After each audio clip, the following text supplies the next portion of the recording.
Good evening, fellow Toastmasters and honored guests. I'm delighted to welcome you all on 222nd meeting of Samsung Bangalore Toastmasters Club.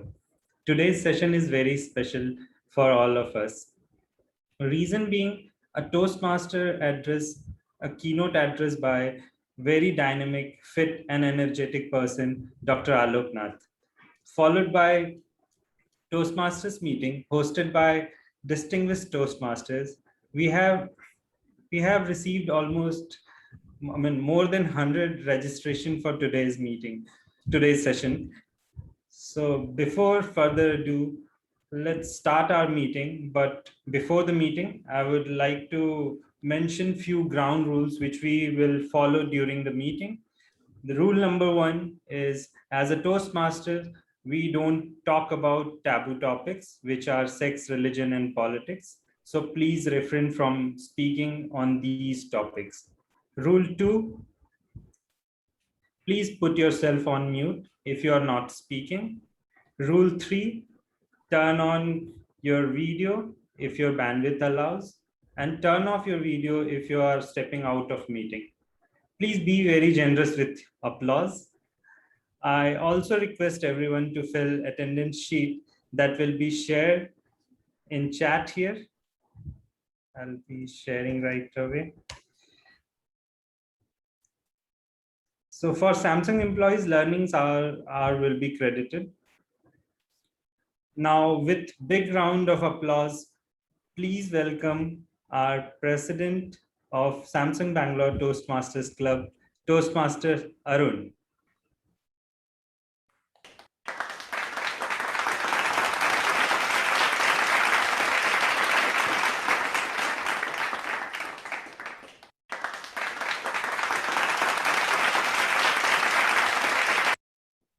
Thank you, Toastmaster Samir.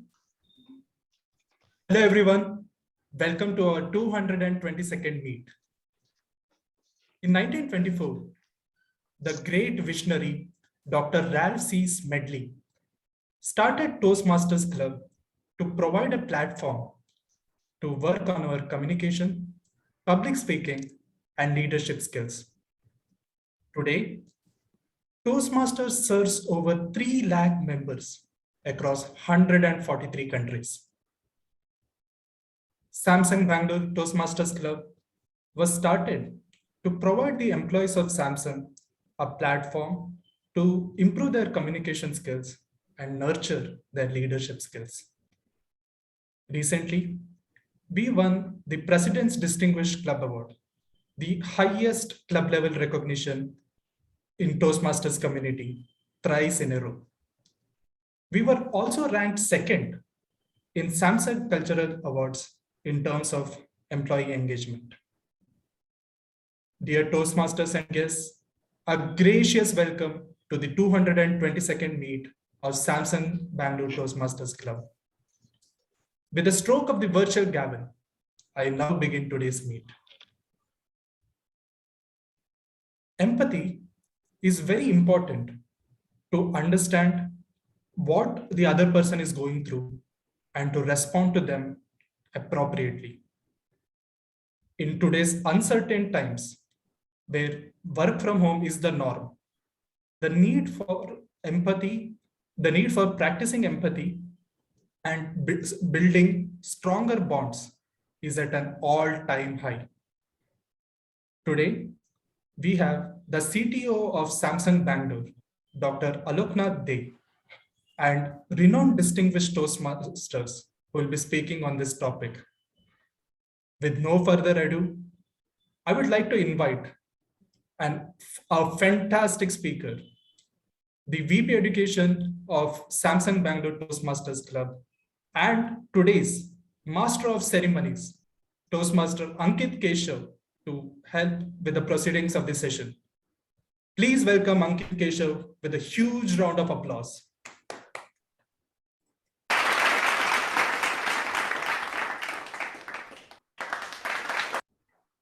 Thank you, Toastmaster Arun, for giving me this opportunity to be the Master of Ceremony. So as a Master of Ceremony, I'm welcoming all of you present over here with all my hearts to this session today.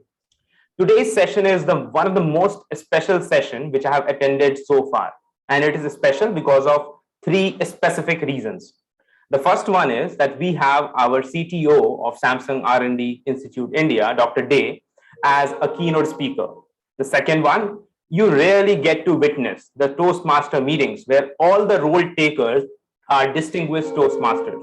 It's not a meeting, it's a performance. And the third one is that today we are having our 222nd meeting so far, and we have reached here because of the support of all the members so far. So let me just quickly introduce the agenda of this entire session. This session is divided into two parts. The first part is a keynote speech by Dr. Aloknath Day. And the second part is a Toastmaster agenda, which will be conducted by all the distinguished Toastmasters. So let me just tell you how important is the first half of the session. Well, we have been arranging for this session from past 1 month. We have spent 1 month all together to bring everybody over here, like to bring all the busy personalities on the same stage. So I would like to introduce you to Dr. Aloknath Day, who doesn't need any introduction.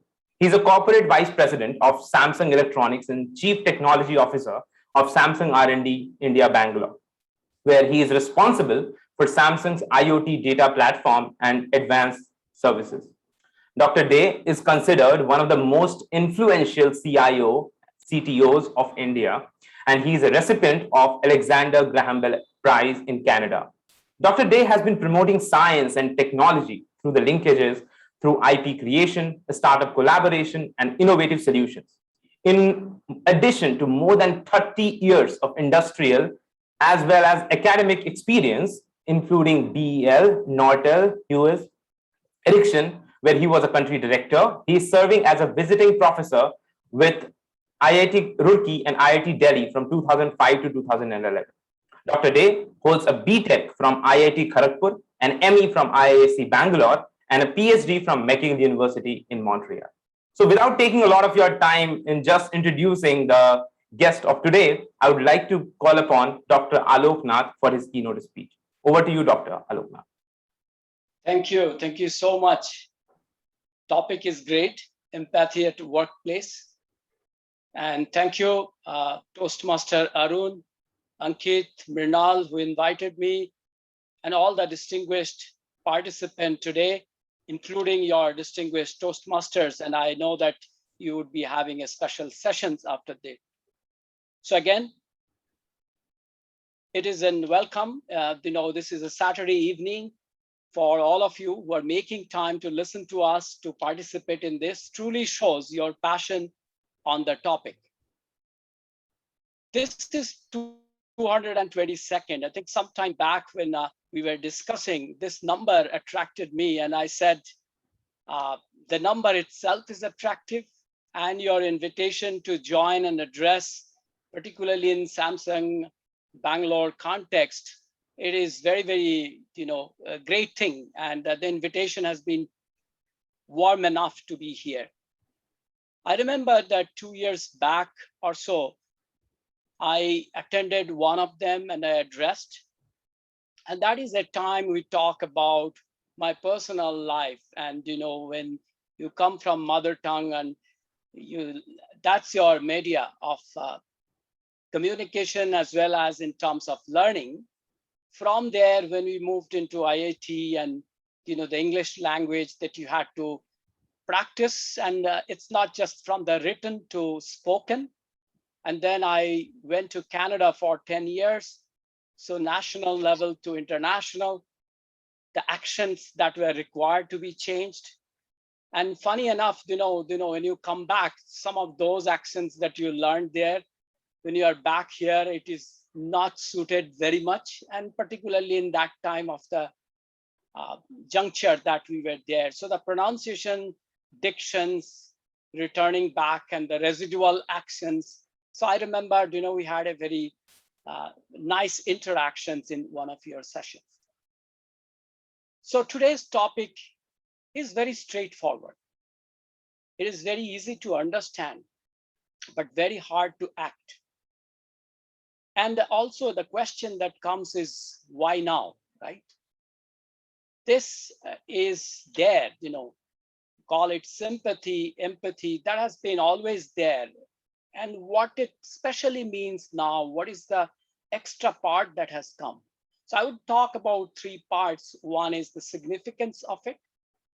Then second, I will introduce one of my concept on the empathy at workplace. And when I was thinking this topic, it occurred to me that that needs to be seen in somewhat that kind of light. And the third part is some of the actions that are needed to make it happen. And we'll not keep it very long so that we can have some interactions, question answers from you. That would be nice to have it. So first of all, what is this empathy? Before we go to workplace, but basic meaning.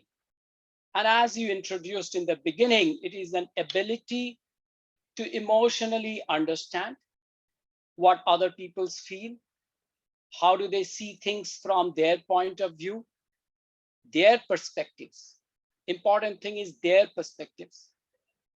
And putting yourselves into their shoes. If you look into any places, everybody, if you ask them what does that empathy mean, the first thing is, can you walk into other shoes?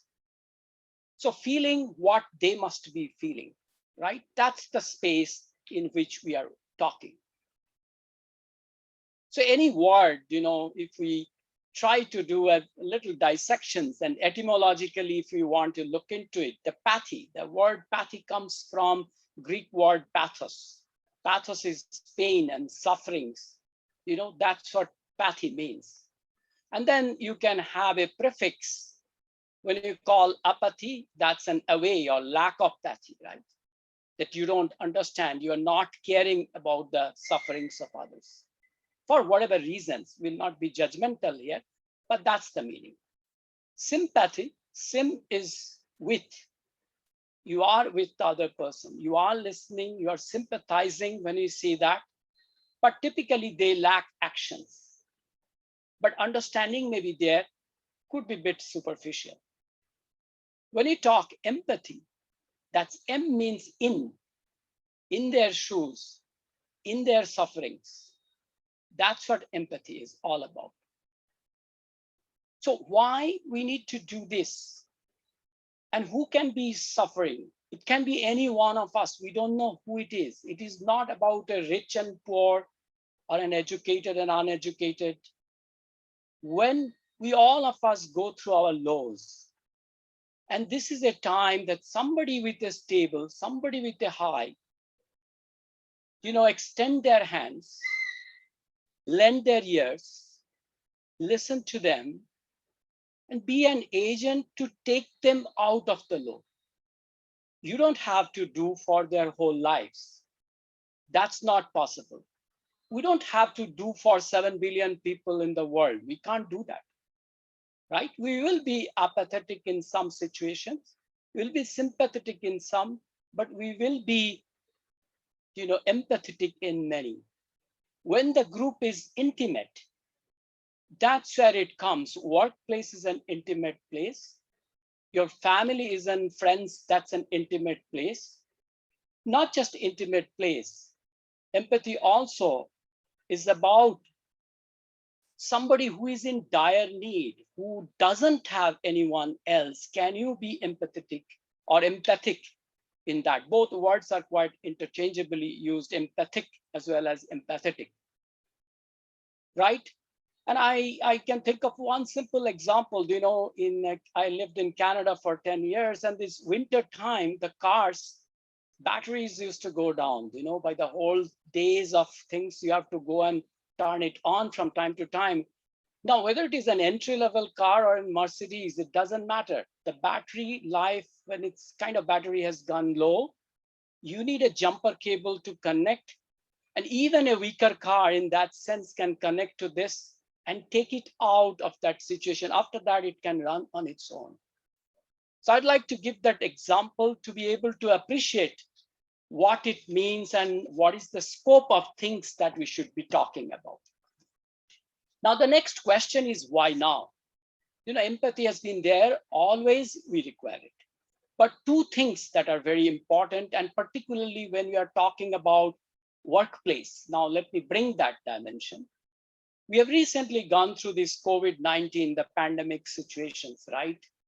And whether it is an oxygen cylinder that was needed, whether somebody lost their job, whether families fully affected due to pandemic and these sufferings. This is a distress situation. In normal, we require empathy, but this dimension of additional sufferings, made sure that we require it. One more thing that may not be so much suffering, but we think it's not. And some things are very visibly suffering, therefore we act. But some things are not. So we tend to even not spot that those are issues. And one such subtle thing is remote work, right? If somebody is physically in the office, and we are talking these days about hybrid work, what will happen post-pandemic, and every organization, I'm not talking here about SRIB alone, I'm just talking broader context. And this remote working of work from home, work from hometown, would you allow, would you not? The way people talked about how do I balance my working hours and life, I think moving forward, people would also talk about being able to work from other places. And will that be a different pay structure? Will that be a different kind of job roles and many other things that will come into that? So it is very, very important. What I wanted to highlight is it's a right time to think and talk even more. And, it will become an imperative for organizations to talk more and act upon. We talk about, from SRIB, we have been able to, in organization role play, COVID Kit, COVID Care Center, hospital support, work support, different cities. We have done many things, organizational value set, how the organization can be attractive, great place to work. This all would depend on such act. The real test is now, the organizational resilience, the compassionate things. Many organizations talk about their core value. People are our assets, employees are our family, but such act would actually matter. It's not the statement, they can stay in the book, but what an organization do would decide whether people would be loving there to work and continue their career. So that was the first part I wanted to highlight, empathy as well as empathy at the workplace. Now let me come deeper, and this is where I wanted to introduce one of the thoughts that I have, and I call it group empathy, G-empathy, but I will pronounce as Gempathy. And this Gempathy is something that I wanted to introduce and discuss. An organization would have, an MD or CEO, there is a hierarchical structure, there is directors, managers, different teams. And then teams to teams, there are interactions. Teams to individual, there are interactions, right? So how does a group work in the empathic situations to an individual or to another group? This is my concept of Gempathy. And why it is important? Because as a manager, as an individual, I could listen, I could act upon to some extent, but organization has more power. They have authority, they have responsibility, it has policies. So by virtue of incorporating all these, an organization can do much more than an individual can do. There are moments for individuals, there are moments for managers and team heads, but then as an organization, as a collective force, what we do matters because they are empowered groups. It can be quite impactful. So for example, if there is a Women's Day celebrations, I'm just taking some examples from different sources. We talk about this and we can do the whole day celebrations, a lot of talks, but I see some examples I have, from sources that a new mom that is looking for a special leave or maybe a shift change or maybe a 6 hours per day can they work or start early. and organizations have not been able to respond. Now, it doesn't matter what you say after that. The organizational gympathic quotient, in my opinion, would be low, right? And this is what we have to work. Now, again, there are examples and there are moments that we may not be able to do, but there is always course corrections, right? So we are not going to be taking one example to hold somebody responsible, but this is just an example to take it. So my point is, a manager could interact and they could give a 1 day off. The next level could do a week to manage, but an organization can bring policy that is much more sustained and much more powerful in that context. Now, let me also talk about not just group to person. This was an example of group to person, but let me also talk about group to group. And these are not obvious at times. For example, even in good times, it doesn't have to be at difficult moments. We have a research team that is building certain things, right? They spend 3 years to build something, but it is not seen the light, the success yet, right? It has to go through that productization circle, and limelight, will be achieved only when you launch the product. But who are the people that are celebrating during launch? Maybe the last leg miles. Now, if we forget to acknowledge the people that have worked 3 years back, I think the organization's sympathetic quotient, I would consider to be low, and it has to be improved, because a group would suffer. They would not express that way, but they would think that why did I work and why should I work in this organization, and how can it be a collaborative work? Why should I collaborate with others? Now, it can bring in many other dimensions, and it's a win-win kind of things that we have to always think. But important thing is that whoever is in the leadership positions should be able to understand these kinds of invisible pains and sufferings and include it, right? A product team to the test team. Do we recognize them?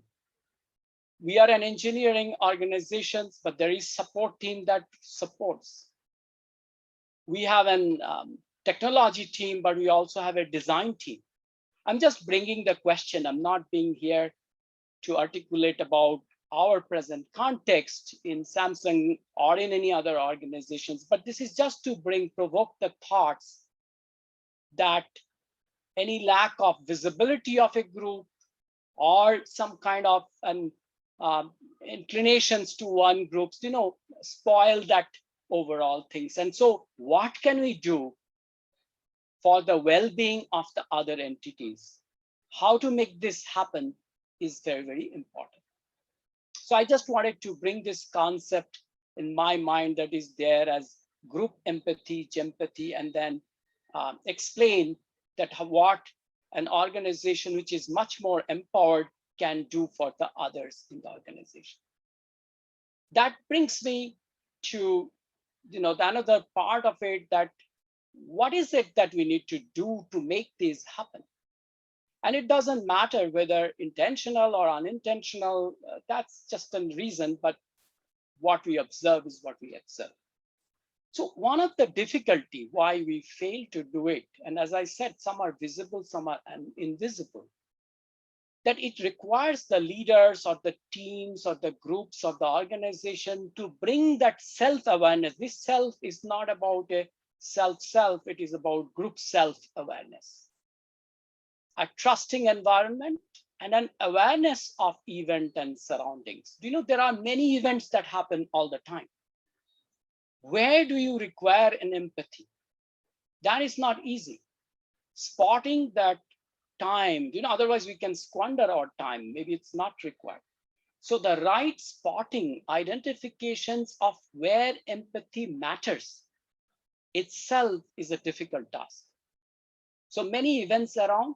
So the smart, leaders, smart entities would be able to catch these signals and then bring that inclusive mindsets and which one needs your organizational attention. And it doesn't matter, again, how strong you are. I gave the example earlier, but I was reading a story, and somebody who is in the wheelchair in the organizational entry point, and another person, since the floor was wet, was about to fall. Now, this guy, despite in difficult situation in the wheelchair, just jumped in and protected the person to fall. And when the person said, "Thank you," and the person said, "This is exactly 3 years back that happened to me and why I'm in the wheelchair." So sometimes people have gone through such things and therefore they're sensitive, but I wish no one have to go through this to be sensitive and still act on it.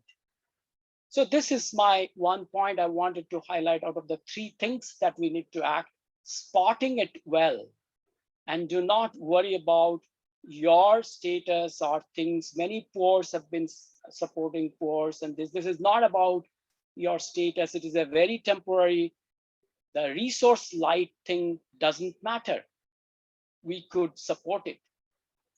We have seen in the organizations when certain family losses happened or our employees we lost, how other people have jumped in to participate in the life insurance, to give donations so that the family can stand up again into that. So spotting that and acting, the difference between sympathy, that is knowing and maybe sharing some thoughts, but empathy definitely entails actions. Without actions, it doesn't happen. So the second point I wanted to highlight in these 3 actions is active listening. And I would not relate to the others, but even in our corporate life, we all are busy, and as you grow responsibility, so I would not be, apologetic here. We are very agenda driven. Any meetings for me, I always looked for agendas. If somebody couldn't give 7 years back, I was very agenda driven. But one day I realized that many people wanted to share many things, and maybe some gray hair, maybe the experience, maybe this, some spotting some light moments. They wanted to take advices. And I thought about it and I said, okay, I need to do something. And this is where I said my 12 to 1 p.m. is free for anyone. I even articulated to the organizations, to IoT, CTO, everybody, and even outside that, no agenda for this hour and lunch meeting. I'll be very happy to hear. And I still continue. In the 7 years, I think 500 plus people that I have interacted in this particular sessions. With COVID, I'm a little deprived, but I really have enjoyed. And importance, the grew that you have to call like lunch with Dr. Day, some kind of people started talking and you booked the time, but no agenda.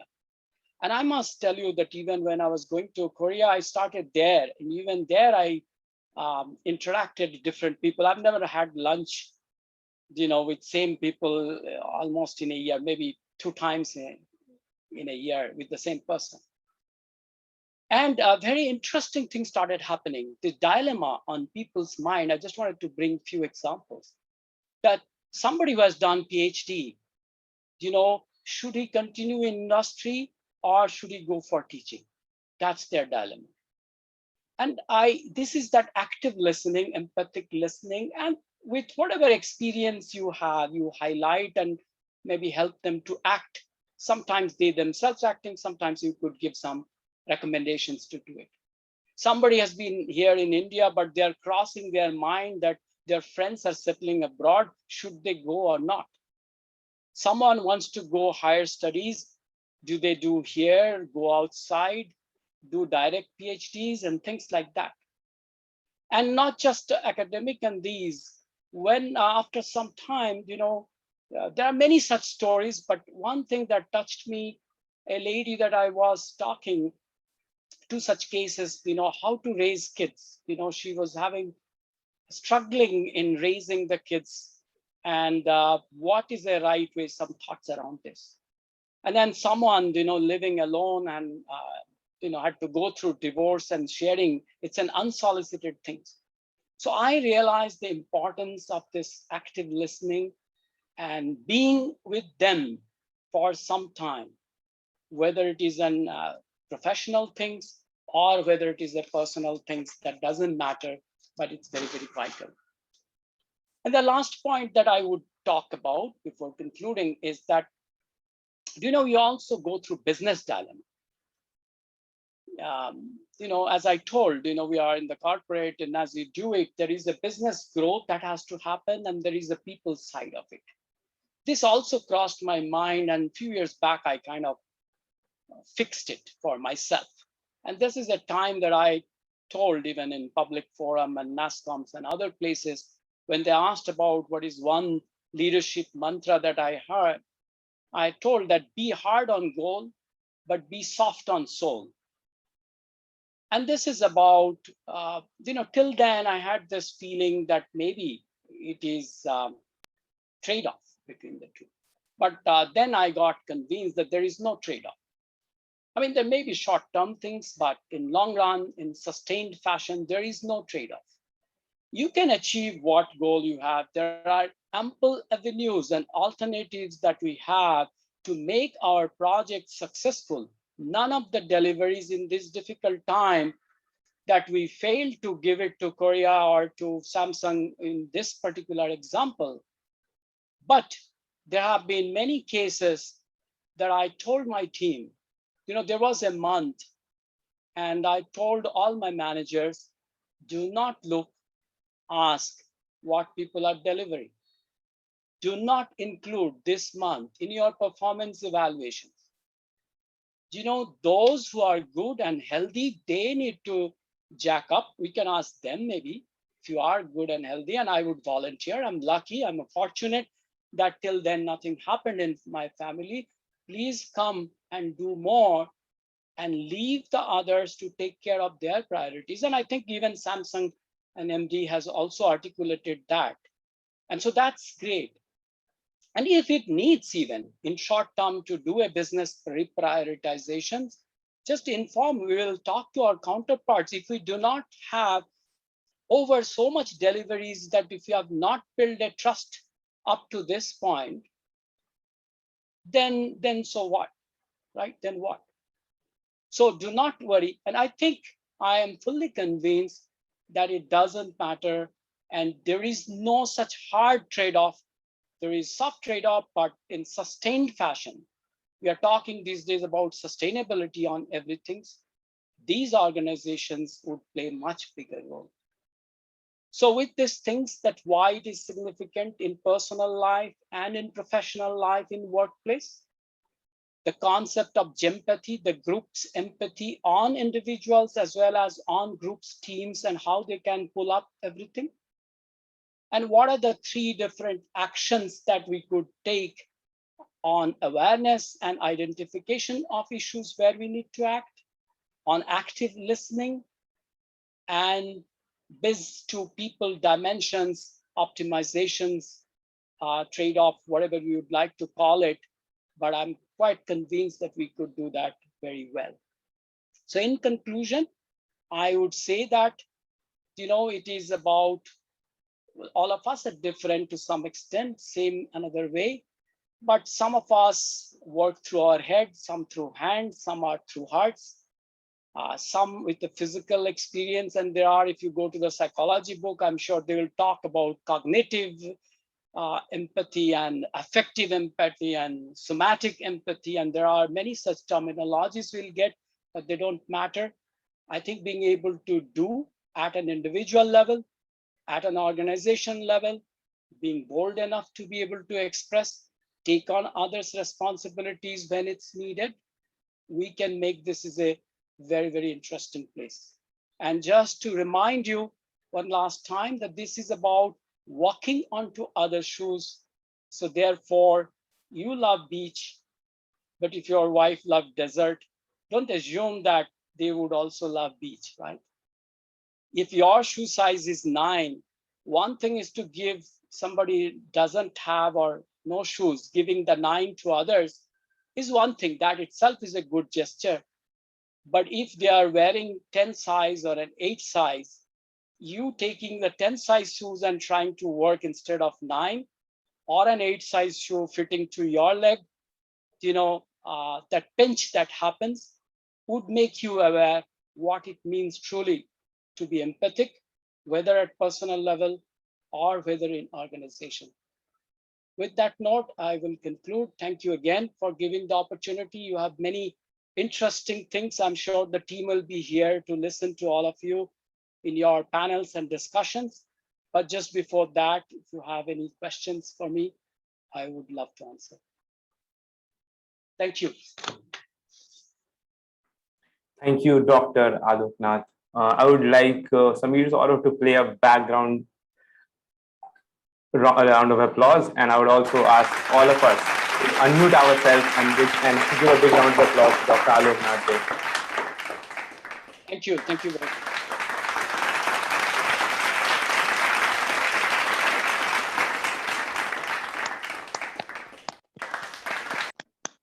Thank you, Doctor, for such an amazing keynote speech. I personally like the speeches which are agenda driven and which has some action items in them. I'm really thankful for you to give such a nice speech.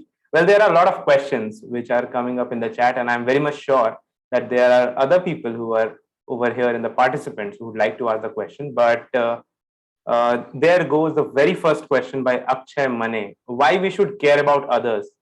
He or she can solve their own problems, then why exactly to care about them?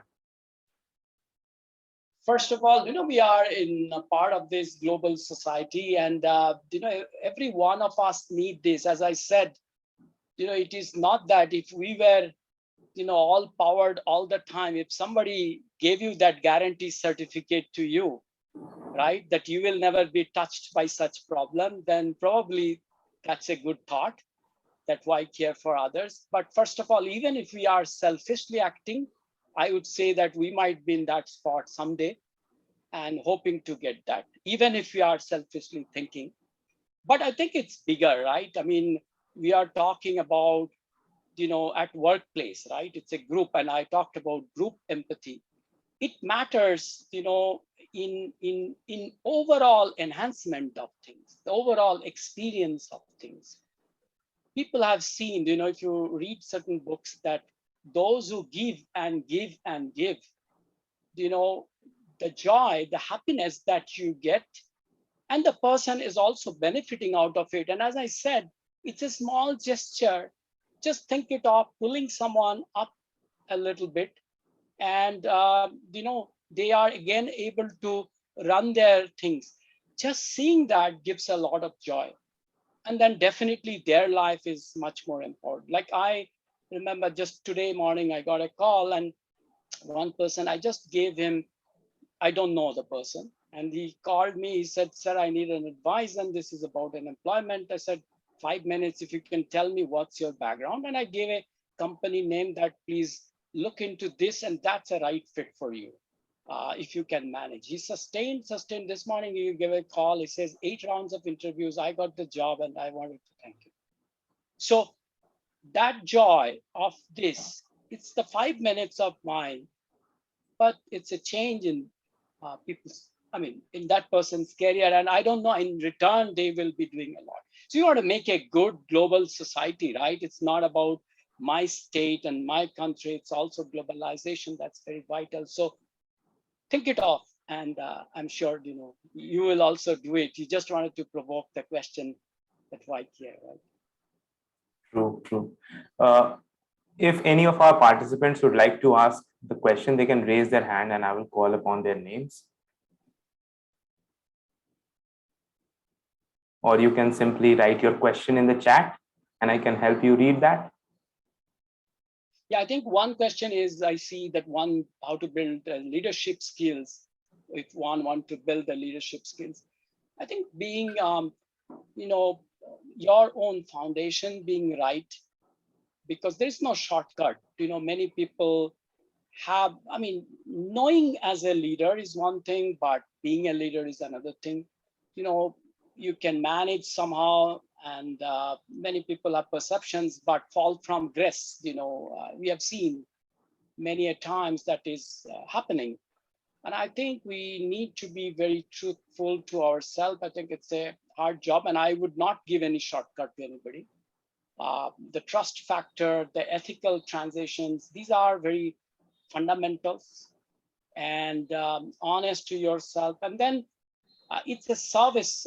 Today, these days, we are talking about a servant leadership that's becoming very popular.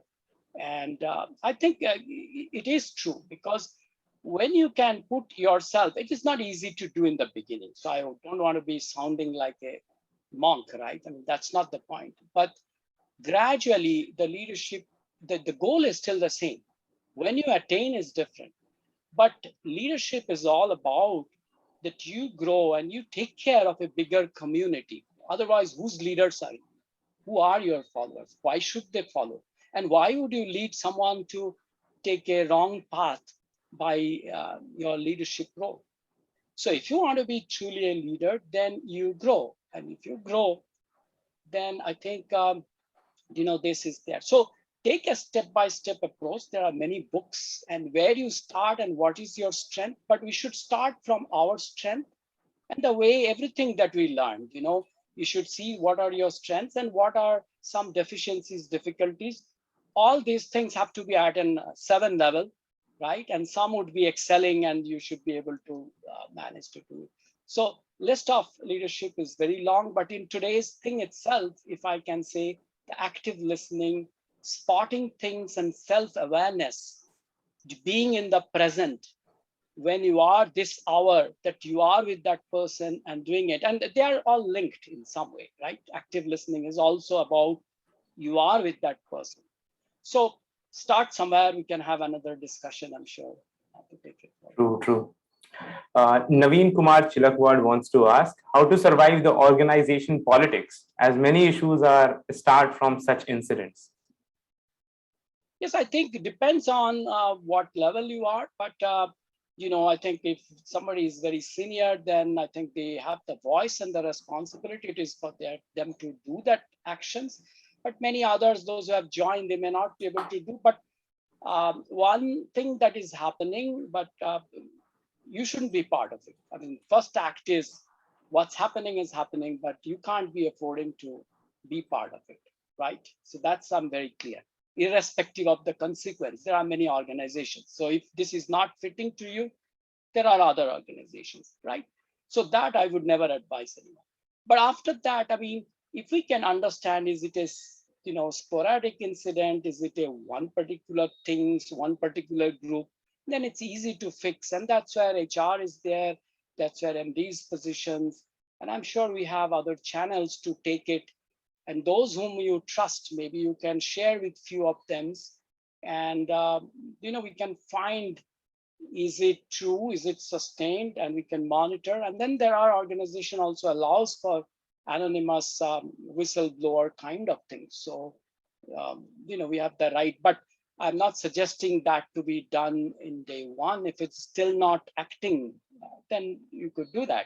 But otherwise, there are systematic process of your managers, your peer people. So keep on discussing and make sure that you don't settle down, but you are not part of it. So we have one more question and we have time left. So Sayed, could you please ask your question? Sure. Thank you very much, Toastmaster Ankit, and a very good evening, sir. Well, thank you so much for such an insightful and wonderful session. My question was with regards to empathy in professional networks. I know empathy plays an important role in building long-lasting networks, long-lasting relationships. But when we are trying to build networks where it's more of a give and take policy, how much of an importance does empathy play in building network relationships? And if they do, then how do they play an important role in that?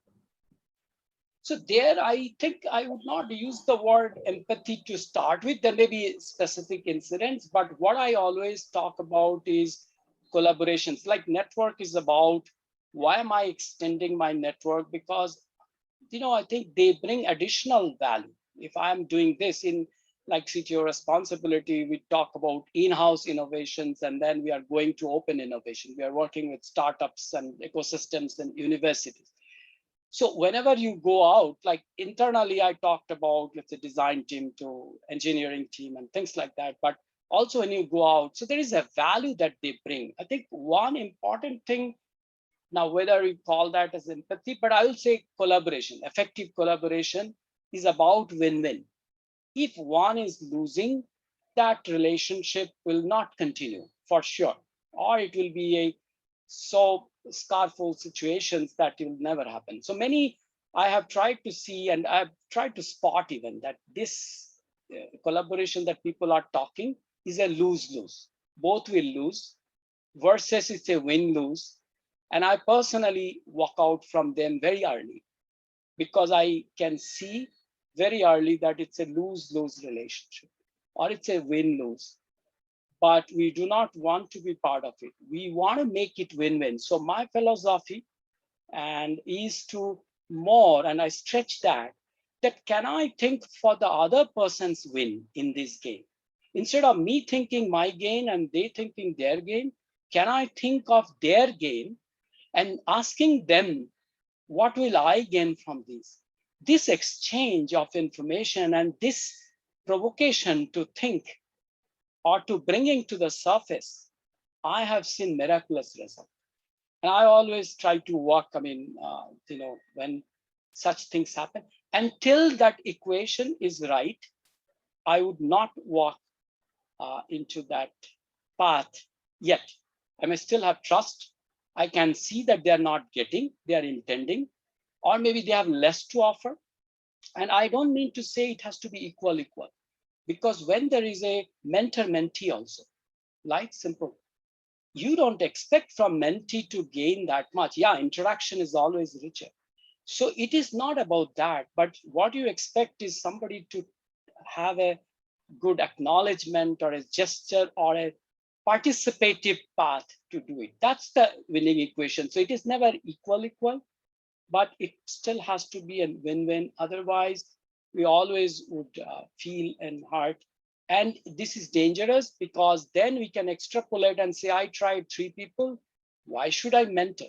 People say, because you did 3 wrong such equations. And now you are telling that whole equation doesn't work. I'm sorry. I think it works. You didn't get it right, but keep trying and get it right, because all such things then works. So I don't know if I answered your question or others, but I took the cues and tried to interact in a way. Thank you very much. You did. Thank you. Thank you very much. Thank you, Dr. Aloknath. So we have KS Sharma who wants to compliment the speaker. I would like to bring him over onto the spotlight. Thank you. It was a great presentation, Aloknath. In fact, you made empathy very attractive and sexy by making people to understand that it is not just an ethical value. Even if you are selfish, to achieve your goals ends, empathy will really help you. And in a very short time, you are able to humanize the managers and the management. And your organization and your colleagues are really fortunate to have such a leader amongst them. Because in such a short duration, if you can achieve this, I can imagine how much your organization and people are benefited by your ability to humanize them with empathy. As I was listening to you, I recalled what Peter F. Drucker had written almost a few weeks before he passed away. I will just quote and close. He said, my main point, I would say, is that the organization is a human, a social, indeed a moral phenomenon.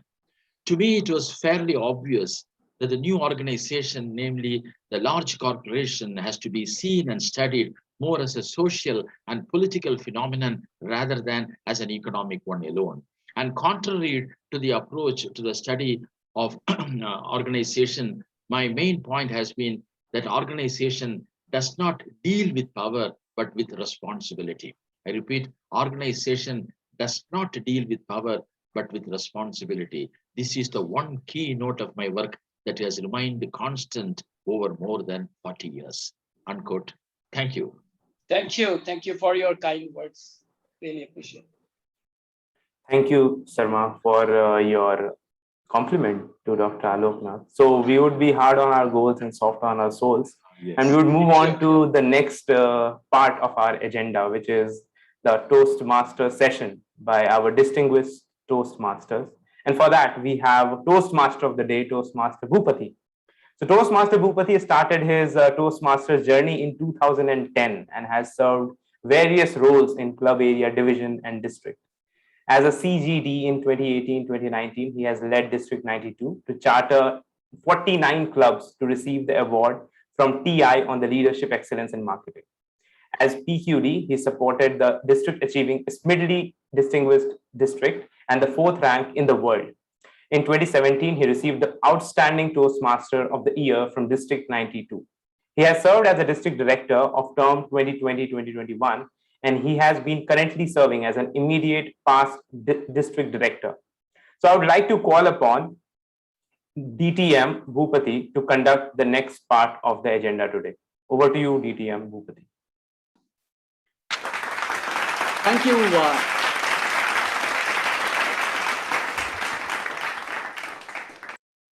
Thank you, Toastmaster Ankit, for that introduction and warm welcome. Good evening, Samsung Bangalore Toastmasters Club members and guests for this open house session. Before I start, I would like to thank Dr. Aloknath for that great message and great inspiration for all of us here today. I'm sure each one of the members in this Zoom call would appreciate and agree to your thoughts, and it's really great for us to listen to what you have shared now. Before we start any Toastmasters meeting, we have an introduction about Toastmasters International. So that is part of our agenda in any Toastmasters meeting. And for that, I like to share what this Toastmasters is all about and what it can do for you. Toastmasters International is a non-profit education organization that teaches public speaking and leadership skills. One person was asking, how do I develop leadership skill? This is a platform. Through a worldwide network of clubs, headquarters in Inglewood, Colorado, the organization membership exceeds 3 lakh people in more than 15,800 clubs in 149 countries. And since 1924, Toastmasters International has helped people from diverse backgrounds become more confident speakers, communicators, and leaders. This is the small introduction about Toastmasters International. So what do we do in Toastmasters meetings? We have a format called club. And this is the lowest entity in the Toastmasters International. And we have 3 segments of meeting where people come prepared and deliver their speeches and do their roles. The first segment is a prepared speech segment where a prepared speaker prepares his speech per project and delivers his speech. The second segment is about table topics. In other words, it's an impromptu speaking session. And in this session, people will be given topics at random and they'll be pulled at random and they need to deliver the speeches for 1 to 2 minutes at the spot. And the third session, which is the most crucial session for any Toastmasters meeting, it's a feedback session. We call it as an evaluation session, which is run by one general evaluator, and you will be assisted by a team of evaluators who will identify various elements of opportunities for improvement and appreciate the things that have gone well in that meeting. This is how a typical Toastmasters meeting happens. As a Toastmaster of the day, I am supposed to build a theme, and it is almost what we have taken it as today, empathy at work, and I need to speak about and then connect it with the theme and this flow. Today's topic, empathy, it's important. Everyone knows that how you understand others' feeling so that you can respond to that situation, which is neatly summarized by Marshall Rosenberg, who says, empathy is a respectful understanding of what others are experiencing. It's a respectful understanding. This is a word which I really like from Marshall Rosenberg. Particularly at workplace, it's much more required. In today's context, where we are not meeting in person, where we are all connected digitally or virtually, we need this more than ever. As a functional head, supporting members, nearly 38 members, every day morning, one message or other will pop up in my message box. This person is not there. I'm not coming, not feeling well. So how do you react to such messages. When team members report about their status, one moment I need to think, I need to remember what's going on in their world at this moment. So this is what exactly summarized by one famous author and speaker, Paul McGee, in his How Do You Resolve Conflicts and How Do You Understand and Build Great Teams. And that for that, the foundation is empathy. What's going on in their world at this moment is a very, very important point for empathy. We'll discuss more about this empathy, and I'll be asking some questions at some point of time, and you can answer that as well. To start with, I'm just going to ask you, what are the 3 colors you are seeing in this cube? You can just ping, you can open your mic and speak, or you can ping. What are the 3 colors you are seeing? White, green, yellow. White, green, yellow. White, green, yellow, somebody told in a different order, right? Everyone has got a different perspective. That different perspective is what brings to the table the reason for empathy. Today, we have people have different perspectives on different topics, and definitely there are opportunities for understanding my perspective, which could be white, blue, and yellow. So the same object, it has got different meaning, different perspectives. And how do we decipher this in the right way, what we need to understand from others? To start with, we have a prepared speaking session to where one of our senior Toastmasters will deliver a speech. Before I call the speaker, I would request the evaluator of the day for the speech to introduce the speech objectives. So evaluator today is an homemaker, a counselor, and a distinguished Toastmaster. Not in any particular order, but she's a person who delivers the speech in that particular order. My apologies here. So I need to call the general evaluator before I call the evaluator, because I'm used to the mic testing advanced Toastmasters Club format, and there is a change in the format. Apologies for that. Before we start, we have a general evaluation session, general evaluator introduction session, where the general evaluator introduces his team of role takers, and then he will share what they are going to do.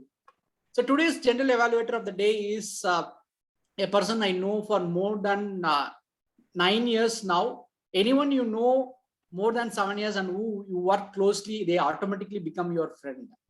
So they know in and out of you, and you cannot leave them in your conversations, and you need to live with them for whatever things you have in your life, right? So you cannot avoid them. So one such person who is very close to me for the past 7, 8+ years, and who is always a person who I go for any third eye. So you want to get one third eye's opinion, that is a person. And today we have DTM Karthikeyan Muthuswamy, is the president of Mic Testing Advanced Toastmasters Club, and also a member of TCS Maitri Bangalore Toastmasters Club, and a prominent person and a humble human being, DTM Karthikeyan, as general evaluator. Over to you. Thanks a lot, Bhupati. I'm humbled by. Thank you. I'm humbled by your introduction. I remember 31st May 2017 when I visited the Samsung office. It was so difficult to enter the office, being an external, and my mobile phone. That is the first day I saw that they could pin up the camera as well. Got my hand phone. It went through some rigorous exercise of hiding all the camera and the other stuff, and I was escorted throughout the whole 2 hours I was there. I came there for an educational session when Atikant was the president of Samsung Toastmasters Club. You believe it was meeting number 7, and I gave a session on how to control your fear. Now, I see we are at meeting number 222, a tremendous journey Samsung has taken. And I'm sure, I hope, a lot of leaders have got their communication and leadership skills developed. A big round of applause to Samsung Toastmasters Club at this occasion.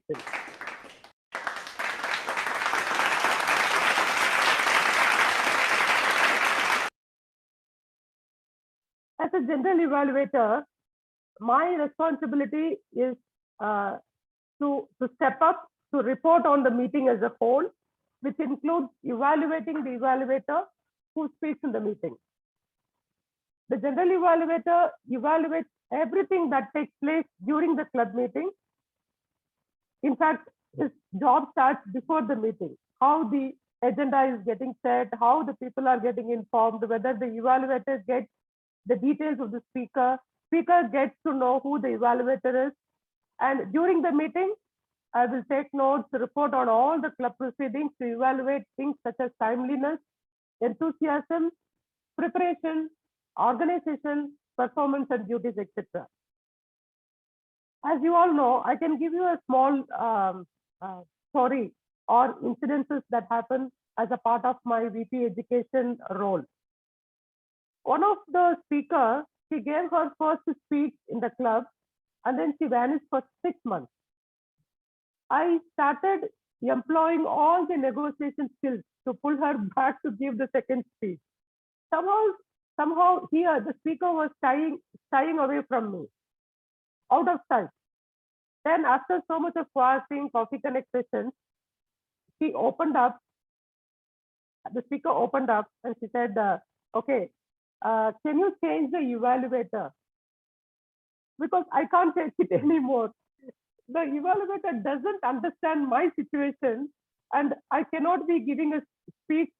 Forget about evaluating. I cannot give a speech in front of that evaluator. And I have instances where speaker comes to me and say, can you get me that evaluator? He is in such a frequency with me. He is able to understand what I'm trying to say, even when I don't say that sentence. Some speakers say, let the person be the evaluator, but get me another evaluator who will give an offline feedback. Is that okay with me? And here comes the word, which is the hero of this particular session, is empathy. I found that empathy for an evaluation is very important. Empathetic evaluation. Today, I would request and challenge ourselves as an evaluators to be empathetic. So we need to guide the speakers on the how to part rather than just giving a traditional feedback of what went wrong or what went right. Be critical but kind. Be direct but empathetic. Finally, give the feedback in a way how you want to receive it. With that, let me call upon the timer to describe the role. Our timer today is the Vice President of Public Relations for Samsung Toastmasters Club. He loves to learn, connect, build, and introspect. He is always enthusiastic about engaging meaningful conversations with people. Like many others, he is en route in his journey to self-realization. Self-realization, yes. Though a new member of Toastmasters community, he has always been amazed by the remarkable potential it bears in this regard, and he is keen to make the most of it. Timer Mrinal with a huge round of applause.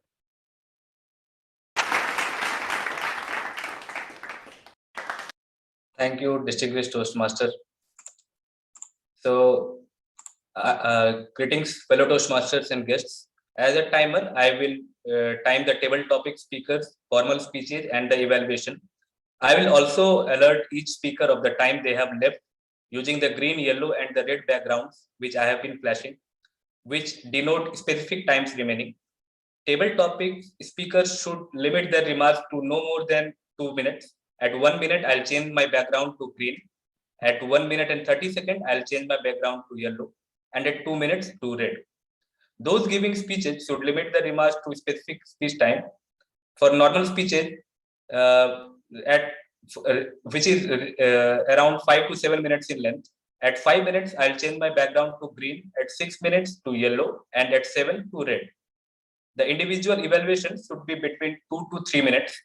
At 2 minutes, I'll change my background to green. At 2.5 minutes, I'll change it to yellow. And at 3 minutes, I'll change it to red.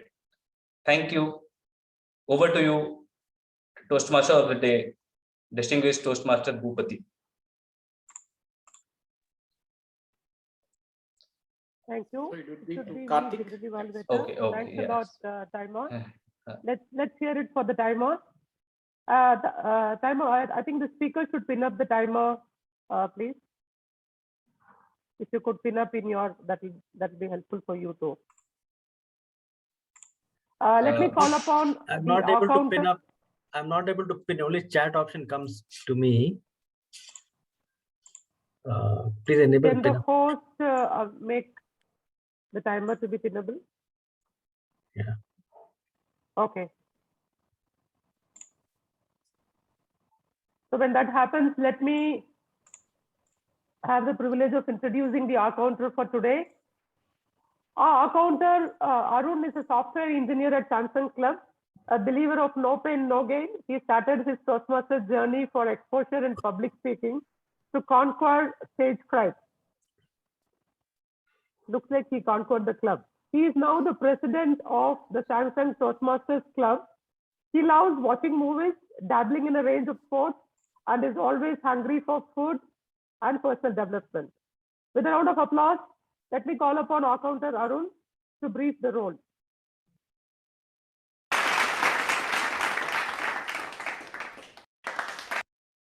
Thank you, General Evaluator Karthikeyan.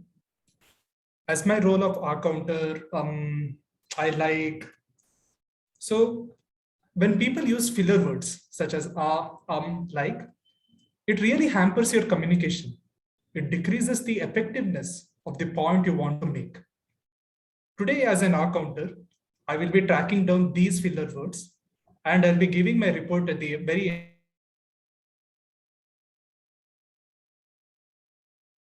Evaluator Karthikeyan. Thank you. Thank you, Arun. I think last portion I missed. Maybe there's an audio problem for me or. Okay, just check your audio, please. Yeah. Thanks a lot, Arun. Let me call upon the grammarian. A Toastmaster for the last 6 years, driven by passion and software engineer by profession. India representative for International Assessment of Schools in India, organized by University of New South Wales, Australia. Past district speech evaluation champion, multiple times district and division level finalist in other competitions and judged various contests at district level. Passionate about music with 11 original compositions. Wow. Has done multiple XCOM roles over the years. A past area director, past division director. Let me call upon the grammarian for today, DTM Bipin. DTM Bipin, over. Thank you, Mr. General Evaluator. Am I audible and visible?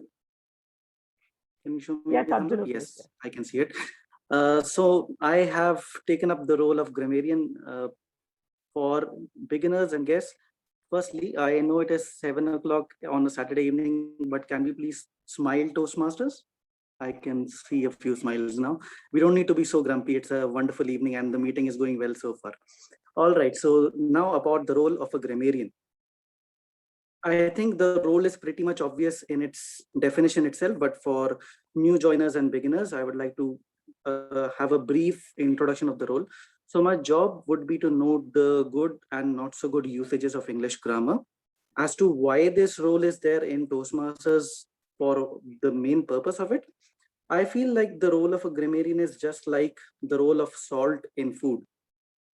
If you have the right amount of salt in the food, no one would feel that the food is extraordinary. That is the job of the ingredients, so to speak. But if there is no salt or even slightly less salt, anyone who eats that food will immediately notice, and no matter how good the other ingredients are, the person who eats that food will still feel that there is something missing. Just in the same way, a grammarian, or rather grammar in English language, does the exact same job. If the grammar is perfect, the content becomes the king of that particular speech. But if the grammar is slightly lacking or is wrong in certain places, the attention of the entire speech for the audience goes to that particular imperfection rather than the actual message that the speaker is trying to convey. So let us use this opportunity and this wonderful meeting to hone our grammar skills. I have another job for the day, and that is presenting the word for the day. And the word that I have chosen is obnubilate. I'll be writing it down in the chat as well. Obnubilate means to obscure or to hide in a certain way, either by clouds or through your actions. So a good usage would be, empathy is an obnubilate feature of the present day and age. Empathy is an obnubilate feature of the present day and age, and a highly recommended thing as well. So let's try to use the word of the day as far as possible in our speeches and in our general conversations. In case we use the word of the day, the audience will show an appreciation of the same by using a thumbs up or a small applause. I hope that my job as grammarian is made quite easy and the word of the day is used as frequently as possible. Let's have a great meeting, and handing over the control back to the general evaluator, Toastmaster Karthikeyan. Over to you. Thanks a lot, Vipin. That was wonderful. And could you please do one favor of putting those word of the day and the usage in the chat window so that yes, I'm doing the exact same thing right now. Thank you. Okay. Thanks a lot. Just a final note, adopting from our keynote speaker, Dr. Aloknath, be hard on goal, be soft on soul. I would say, please be hard on the speech, be soft on the speaker. Back to the Toastmasters of the day, DTM Bhupati. Thank you, DTM Karthikeyan. So without much ado, I would like to call upon the person whom I introduced earlier, but I will give a small quick recap about who she is. She is a mother and a counselor and a distinguished Toastmaster. And we have our own past president of Mic Testing Advanced Toastmaster Club, DTM Sangeeta Anand. Join your hands to welcome DTM Sangeeta to share the objectives of the speaker today. DTM. Thank you, Bhupati sir, for that kind welcome. I hope I'm audible and there is no breakage. My internet is not so great here. All right. So today I have the honor of evaluating a person whom I've seen for a very long time, a DTM himself who's been a source of inspiration to many, DTM Rajkumar Bansal, and he is attempting L1 P2 and his title is Empathy at Workplace. Now, the purpose of this particular project is for the member to present a speech on any topic, receive feedback, and apply the feedback to a second speech. And the member will deliver a well-organized speech on any topic, and the focus will be on the member's speaking style. The speech can be humorous, informational, or any style the member chooses it to be. The length of the speech is 5 to 7 minutes. So the speech title, like I already mentioned, is Empathy at Workplace. Empathy at Workplace, DTM Rajkumar Bansal. DTM Rajkumar Bansal, Empathy at Workplace. All the best. Thank you so much, Distinguished Toastmaster Sangeeta Anand. I would like to acknowledge the CTO, Dr. Aloknath for Samsung organization. Thank you so much, sir, for gracing this occasion of Samsung Toastmasters Club meeting. And definitely hearing you was a pleasure. Your phrase about being hard on the goals and soft on the souls will resonate for a very long time. So thank you so much for gracing the occasion. I also want to acknowledge the presence of immediate past District Director, Distinguished Toastmaster Bhupati Shankar, and the Distinguished Toastmasters we have in the room, Toastmasters and dear guests. Empathy at workplace. The question is, why are we discussing empathy at workplace today? Did we discuss empathy at workplace yesterday before the pandemic happened? So let me walk you through on the 3 parts of my speech. Why are we discussing this topic at all? What is the impact of, let's say, not having empathy at workplace? And therefore, what are the companies doing or should be doing towards building empathy? And then I'll share some tips and suggestions from my side as well. So let me begin by asking, why are we discussing empathy today? Let me look at 2 or 3 indicators which any organization probably, or maybe a Toastmasters will also resonate. The first which comes to our mind is overworked. Aren't all of us saying we are working harder, more hours than ever in our life? Maybe during our college days when we prepared for entrance exam, it would have been almost similar. But I believe that overworked is one of the key reasons why we find that people are spending 12 to 14 hours. For an example, my wife is a school teacher, and can you believe they're having sessions till 9 p.m. in the night? Can you believe this? I mean, of course, it is to be believed that yes, not only in school where it is unheard of, in the workplaces, everywhere we find people are working long hours. The second thing is people are not being respected and valued for the work they're doing. There's enough and more happening every single day. The companies are going for the business. Today, the business has really opened up, and my company, which is Infosys, there is enough on the table to grab it. We don't have people to serve it, and therefore the pressure on people to push harder and harder. I came across another of my friend who works in a competitive organization. He says he's working 2 shifts, one for one project, another shift for another project parallelly, because there aren't people to service them. And that puts so much of load on the individual. And the third dimension is about employee well-being, and health is taking a toll. We're talking about mental well-being nowadays, and increasingly we are finding people who are not at their best, even at the early hours in the morning. Now today, for example, for this session, I took a bath and thought I'll remain fresh so that I could look fresh for this session. That's how I believe today the world has been. And therefore, I believe that given the scenario, 3 things are coming which is not being addressed: employee well-being, employee inclusivity, and employees rewards and recognition, which is also not happening. In the virtual world, all you get is a digital certificate, and all of us know that really doesn't really excite, right? The digital certificate, which doesn't even have a shelf value, it have a folder value on the laptop. So that's the current scenario. What is the impact today? The impact is people are increasingly becoming very, very solo. I can see in my house, I've not met my friends for 1.5 years. We haven't had club meetings. We didn't join Toastmasters only for improving communication. We also joined for networking, meeting people, and that really gives us the adrenaline rush. But today, none of us are able to meet, not for 1 to 2 months, for 1.5 years. That is the impact we are having at the individual level.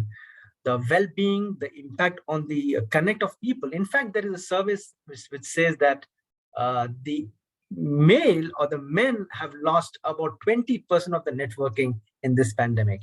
The reason is men typically, I'm not being sexist here, but this is a research, that men typically expand by meeting people in person, which is over a drink or food, and which is of course not possible today.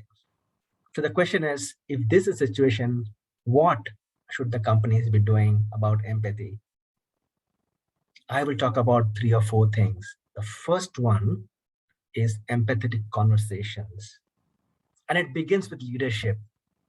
When did we have the last conversation with our folks saying, how are you? I mean, we do ask this question, how are you? Everything is okay. And then get on to the, okay, what about the goal today? Where are you on that goal? That one line we talk, but then do we go second and third level and talk more about the individual? I think the first thing is increase the quantity or the level of empathetic conversations alone, just conversation alone, without putting work in front. The second aspect, I believe, is the mindfulness. Are you aware what the employee is going through? My wife is a teacher, and she was missing one child in the class and saying, where is Hadi? I don't see him any day. Till one day, one student responded saying, ma'am, Hadi has lost both his parents. That was a time when she didn't have any words to even ask, where is Hadi and why is he not attending classes? Somehow we don't realize what the person at the other end is going through in their personal life. Can we be mindful of somebody else's situation at the other end? And that to me is empathy, isn't it? The third aspect is about inclusivity in decision making. At the workplace, my dear friends, today the world will be hybrid. Have you gone to the employees and asked them, what would you prefer? Would you prefer in person, online, or a hybrid? Somebody in the corner room of a corporate block will decide how and why. I think inclusivity in decision making at the lowest level of the employee, keeping empathy at the center, will really, really make difference to the employees' well-being. And the last one is about being vulnerable. All of us really have to understand that we are human beings. We also have families. So what that if you are CEO of this company, we still have a family to keep. And therefore, we also have our own frailties. We must respect, understand, be vulnerable. And when we are vulnerable at our end, I'm sure the employees will respect it. I was reading about a research, a business solver research, which says that employees say that 80% employees will say, I'll quit if the management and leadership is not empathetic. Whereas 77% would say that I would stay back with a lower salary, even if the management is empathetic to my needs. So my dear friends, I just want to close by saying that today, empathy is all about thinking about what the person is going at the other end and taking action. And the core of this is it has to begin with the leadership of the organization. If the leaders don't behave in the empathetic manner, we cannot expect empathy down the line. Thank you so much. And I believe this subject will be talked about more and more. And I wish and I hear from all of you. Thank you so much for your listening and your thoughts on it. Have a great day. Over to you, Toastmaster. Thank you, DTM Raj, for that. Thank you, DTM Raj, for that wonderful note on empathy at work. Yeah, so I started with the first question, what's going on there in their mind at this particular point of time? That was the first question on empathy. In continuation with that, there are multiple thoughts that were shared on empathy at this point. And this is the second question which we need to know. What is important to them at this time? What is important to them at this time is the most important question which we need to ask in the journey of learning empathy at work. When you start thinking, oh, what could be important for them? What could be the work they may be doing it? Whether to come and support your office work, or they need to take care of the ailing mother or father, or some work which they may need to do for the kid in their school, which is more important to them at this time. If that question is answered, definitely you will be in a position to be more empathetic toward others. Like that, many questions can be asked, many questions can be answered, but can we answer everything at the moment or at the right time immediately? How do we practice those questions? How do we answer those questions? And we have a format in Toastmasters called table topic session or impromptu speaking session. To conduct this, we have an able and dynamic gang leader in the form of DTM Ayushi. We call her mother of memes. By the time I'm speaking, she may be rolling out some memes. I do not know at this point, but she is a kind of a mother of memes where she has the potential to create memes at a short notice. And no wonder she has taken a role of a table topics master. And I'm sure you will be part of our meme journey. Over to you, DTM Ayushi, for the table topic session. Thank you, DTM Bhupati sir. Hello, everyone. I hope you're all having an amazing time on a Saturday evening. It's time to go and do something adventurous. I'll be sharing my screen. Let me know if that's visible. Yes. So it's time to do something that you've thought to do, but you've not been doing till now. So we are going to have table topics. It's very coincidental that today the theme of the meeting is empathy, because empathy at work is something that I learned in the biggest sense from Toastmaster, and it has made me an amazing person, not just at work, but in my personal life as well. So there's a lot to be learned at Toastmasters, but empathy being the topmost thing that I have learned and experienced in my life. As a table topic master, I assure you I'll be empathetic to you. And if you face any problem in any of the topics, I will change for you. Don't worry about that. I have numerous of topics, and all the topics are very simple. Just direct questions all you have to do is you have to speak for 1 to 2 minutes. At 1 minute, the timer will show you the green card. At 1.5, the timer will show you the amber card. At 2 minutes, the timer will show you the red card, and it will be up till you speak. There's a 30 minutes of grace period on the upper side of the table topics. So please be empathetic to the timer, and let's start with our table topics. I will need volunteers from you. So please unmute yourself and let me know your name, because the screen is shared, so it will be very difficult for me to see the hand raise.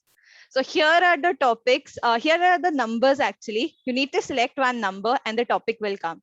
So I'll need my first volunteer. Please be empathetic towards me as well. Let me know whoever wants to come. The topics are very simple. I want you all to pick up. Anyone who wants to come and just talk. Anyone? Everyone scared?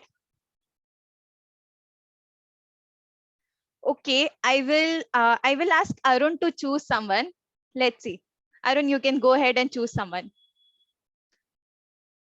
who wants to come. Okay, I'm going to pick at random. Yeah, sure.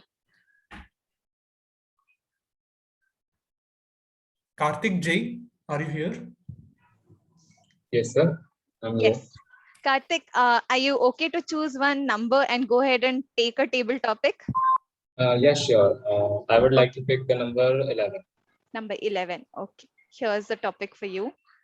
Your favorite lockdown memories. So Karthik, your topic is your favorite lockdown memories. Let me know if the topic is fine and you can proceed on that. Okay. Yeah, it's fine for me. Great. Then your topic is Karthik, your favorite lockdown memories. Over to you, Karthik. So good evening, everyone. My name is Karthik Jain, and I'm very much pleased to be in this meeting and be a part of today's Toastmaster Club meeting. And for my topic, my best lockdown memories. So for the past 1.5 years, the lockdown is our life. Like it is a part, it is an inseparable part, and we have been living under lockdown. And we have created many memories, and personally I came to know about online meetings, virtual meetings, and all these things, because these were not a part of my life before that. I was not used to these things. So my best memory was first time when I was in my college classes. Actually, my college started in the lockdown. So the first time when our computer science professor, he asked to share our thoughts on any topic, like he wants to socialize with the students. So the first time when I spoke in an online meeting, it was kind of horrible for me because I was not used to it. But then I turned on my camera for the first time and I faced it, and I spoke for about 10 minutes about how my life is going and how the college is going on, and how all the things have been for me in the lockdown. What are the changes that have come to me in my life, in my social life, in my personal life in this lockdown. So that was the first time when I faced camera personally, and which was very good to be on there. So that was a very good memory of lockdown for me. So I would like to end my topic with this. Thank you. Yes. Thank you, Karthik. Like you said, all it takes to just switch on your camera and come ahead and unmute yourself and speak. So it's okay whether you switch on your camera or not. Just because we are all staying at home, the more we are staying at home, the more homeless we have started to look. So that's okay. All okay. So if you feel any time to switch on the camera, please come. We love to see your bright faces. And it's time for the next volunteer. So anyone who wants to volunteer? I'll take up the next topic. This is Sangeeta here. Okay, Sangeeta. So please choose your favorite number. 7. 7. Okay, here you go. The topic for you is, what are your 5 passions and why?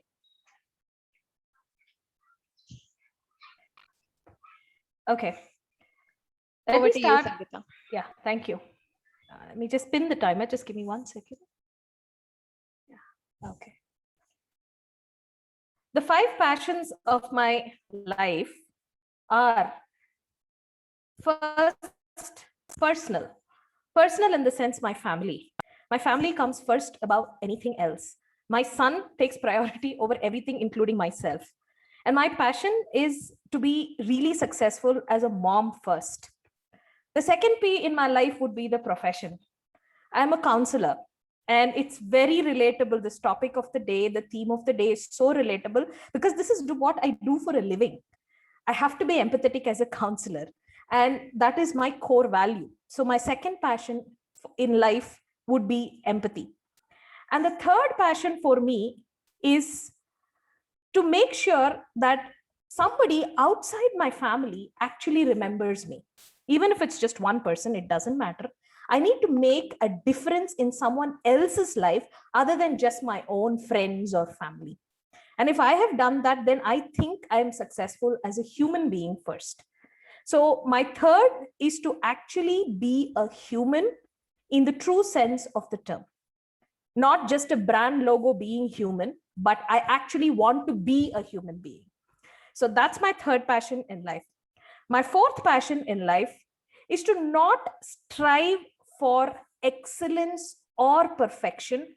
Instead, enjoy the imperfections that I have in my life, because that is what truly defines me. The more mistakes I make, the more happier I am, because I have learned a lesson in my life. I actually welcome problems into my life. Actually, problem is a passion, because the more problems I face, the more wiser I get, the more mature I get, and the more better I become as a person. And the last but not the least, the fifth passion that I have in my life is to actually write a book, which I'm starting to work on. And every time I do 2 pages, I'm forced to stop because of my first passion, which is my family.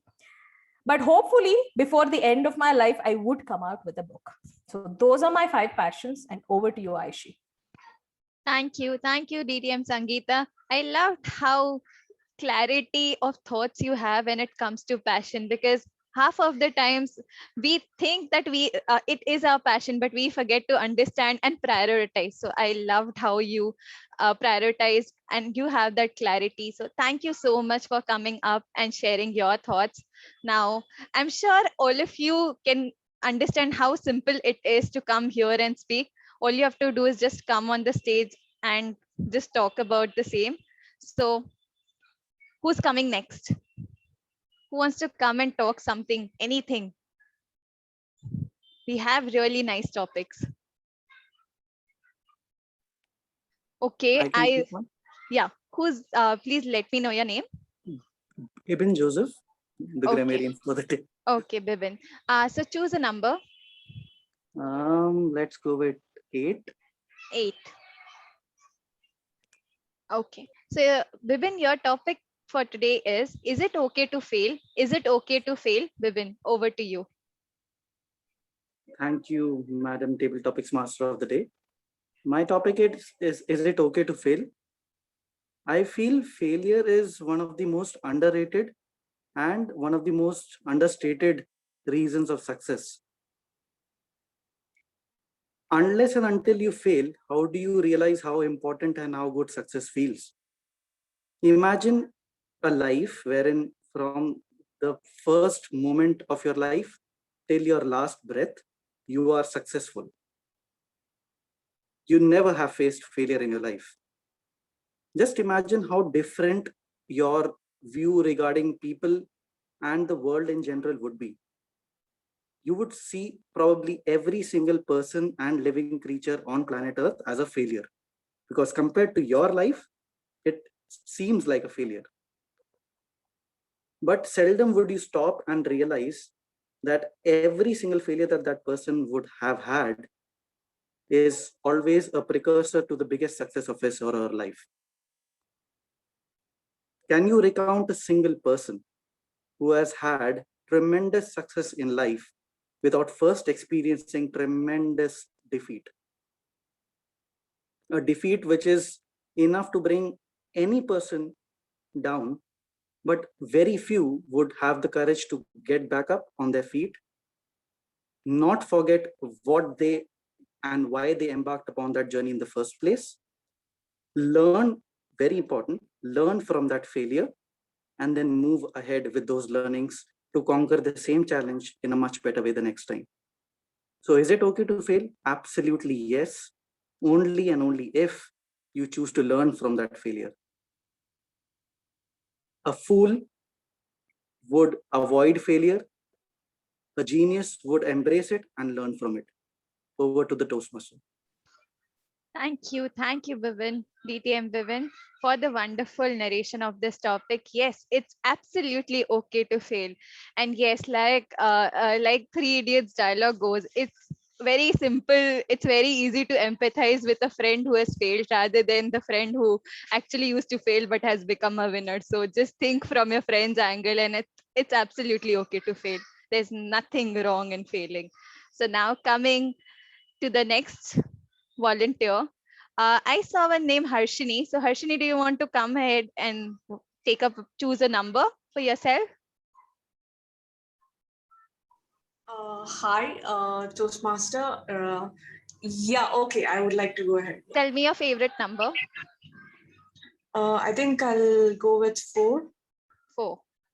Okay, here comes your topic. Yes. Are we responsible for our happiness? Are we responsible for our happiness? Harshini, is this topic okay for you? Yeah, I think this is a very, happiness is something which is very close to me, and probably it is what my name means as well. So wow.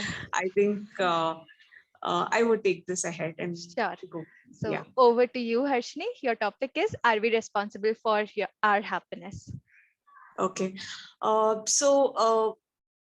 To start with, I feel happiness is a state of mind, and it's our happiness totally belongs to our own self. We can't actually get our happiness from relying it on someone else. That's my current understanding of happiness, and I feel that's if we look at life that way, it becomes more easy for us and for everyone around us, because I think once we are happy, then we can actually be able to provide that happiness and be able to empathize with someone else as well, when we are actually happy ourselves with ourselves. So I would like to say happiness is our own responsibility. It comes from within yourself, and it depends on person to person. Quite often we have seen that we always put our blame of not being happy, or we are sad or something else, the blame on someone else. It's easy to do that, but once when we take that pause and reflect and think back, why are we actually sad about this, then probably we'll get a more clarity on what is the exact thing that we are unhappy about. And then we can isolate the problem and probably try to talk about it to someone else who can help us, or we can ourselves find the solution, and then probably we can make it work for us. And I think once we try to root cause, that itself is a learning, and we try to become more happy once we have learned something. So I would like to put it that way and say that, yeah, happiness is our own responsibility, and to each their happiness is their own. And for someone, eating a cake might be happiness. For someone, learning something new might be happy. And it's temporary, actually. It's just an emotion. So we need not obsess over it so much, but it's just a small emotional happy feeling. And the more we spread it, I think the more the better the world is. That's it. I would like to end it on that note. Thank you for giving the opportunity. Thank you, Harshini. Like you mentioned, happiness is a choice. Very well concluded. Thank you so much. And I would like to quote my favorite Albus Dumbledore dialogue from Harry Potter. Happiness can be found anywhere. All you have to do is just switch on the light. So yes, with this, do we have time for any more topics, presiding officer, or we end it here?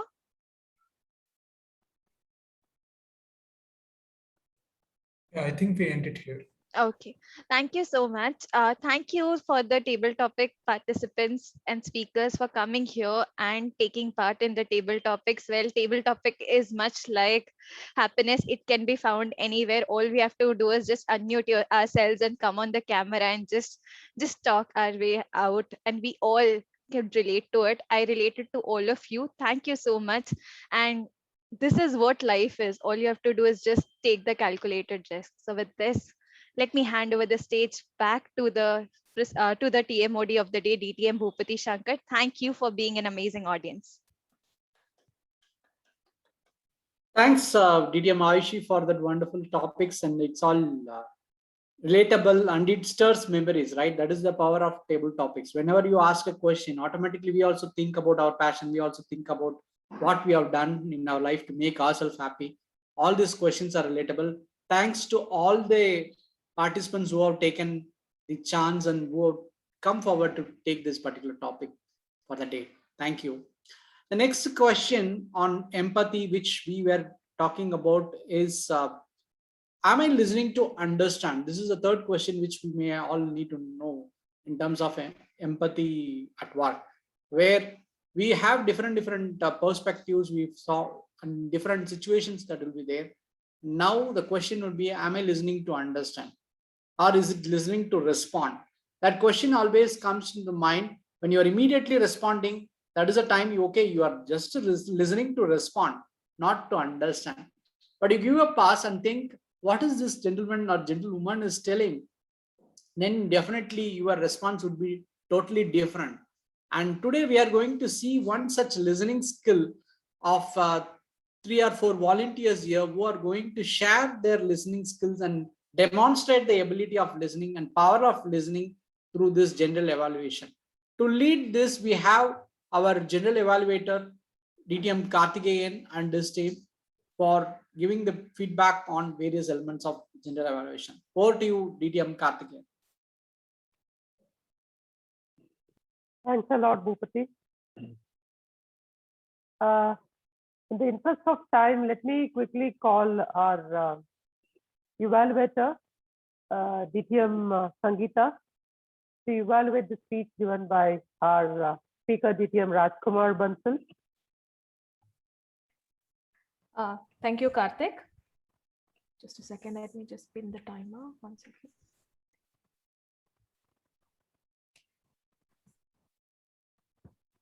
Empathy is seeing with the eyes of another, hearing with the ears of another, and feeling with the heart of another. Thank you for such a beautiful speech, DTM Rajkumar Bansal. And it's very important that the workplace has this kind of empathy. It's so true. Being a counselor, I was able to instantly relate to your topic right from the word go. And the first thing that really struck me about your speech was how well you had organized it. You spoke about what were the problems. You spoke about working long hours, not having respect, about the mental health of an employee. And then you told about the 3 points: well-being, rewards and recognition, and the inclusivity, and what's the impact of not having these 3. So that was very well done. I really liked the organization. And you also gave us solutions on what the organizations should do. So that was really impactful. I think if the people here are managers elsewhere outside, they should actually be following all of these things, like have a conversation and be aware of what the person is going through, have inclusivity, vulnerability. So there were a lot of key takeaways for me in person from your speech. So kudos to you on all of that. Very well done, very beautifully woven speech. A couple of points of improvement from my end would be, the first thing is you started off with thanking Mr. Aloknath for his speech and welcoming the DTMs and other thing. What it actually did was it obnobulated the focus of the speech and the audience's focus, and you also lost a little bit of time, because if my calculations are right, you overshot time. So that is the first point. Now, coming to the second point is storytelling is a very important aspect of pushing a feeling towards the audience. When you tell a story, the audience instantly relates to you and starts feeling the same feeling. So when you're trying to drive home empathy, a story spun around in your speech, it may be a personal story, maybe a workplace story, it doesn't matter, would have driven home your points really well. For example, when you talked about working long hours, you could talk about a co-worker who was impacted by these long working hours, not having rewards and recognitions. Yes, e-certificates are quite boring, I agree, but maybe a small anecdote or a story like, I won the contest, but I had no joy. I just got a simple PPT that was just, screenshotted, edited, and then sent to me. So some small anecdote or, a lighter personal story would have made your entire speech very good. And the third thing which should have added a lot of flavor was you spoke a lot about how the leadership has to show empathy to the employees.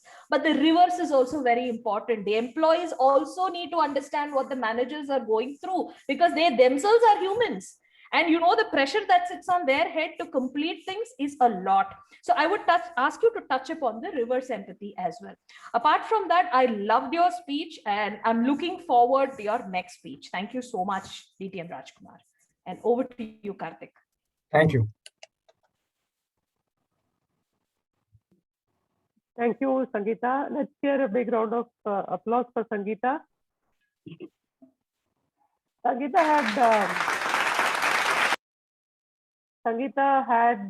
had been her friend since I had accustomed to Toastmasters since long time. She has always been an empathetic evaluator. She has won several rounds of area division level contest on evaluation. That said, you had covered all the points, Sangeeta. Listed the points. It means that you had empathetically listened, intentively listened to give the feedback. Your choice of words, your recommendations were very specific, and even you quoted the way a story could help lift up the speech. Kudos to you on giving those specific recommendations on the specific areas. One feedback, if I would give, you are the grammarian of mic testing and Toastmasters Club, mother of grammarian. So I see that you have started using very well done, very beautiful. I know that there are a lot of words we could substitute for that. That will make your evaluation a bit more with the right usage of replacement of very with the right kind of words.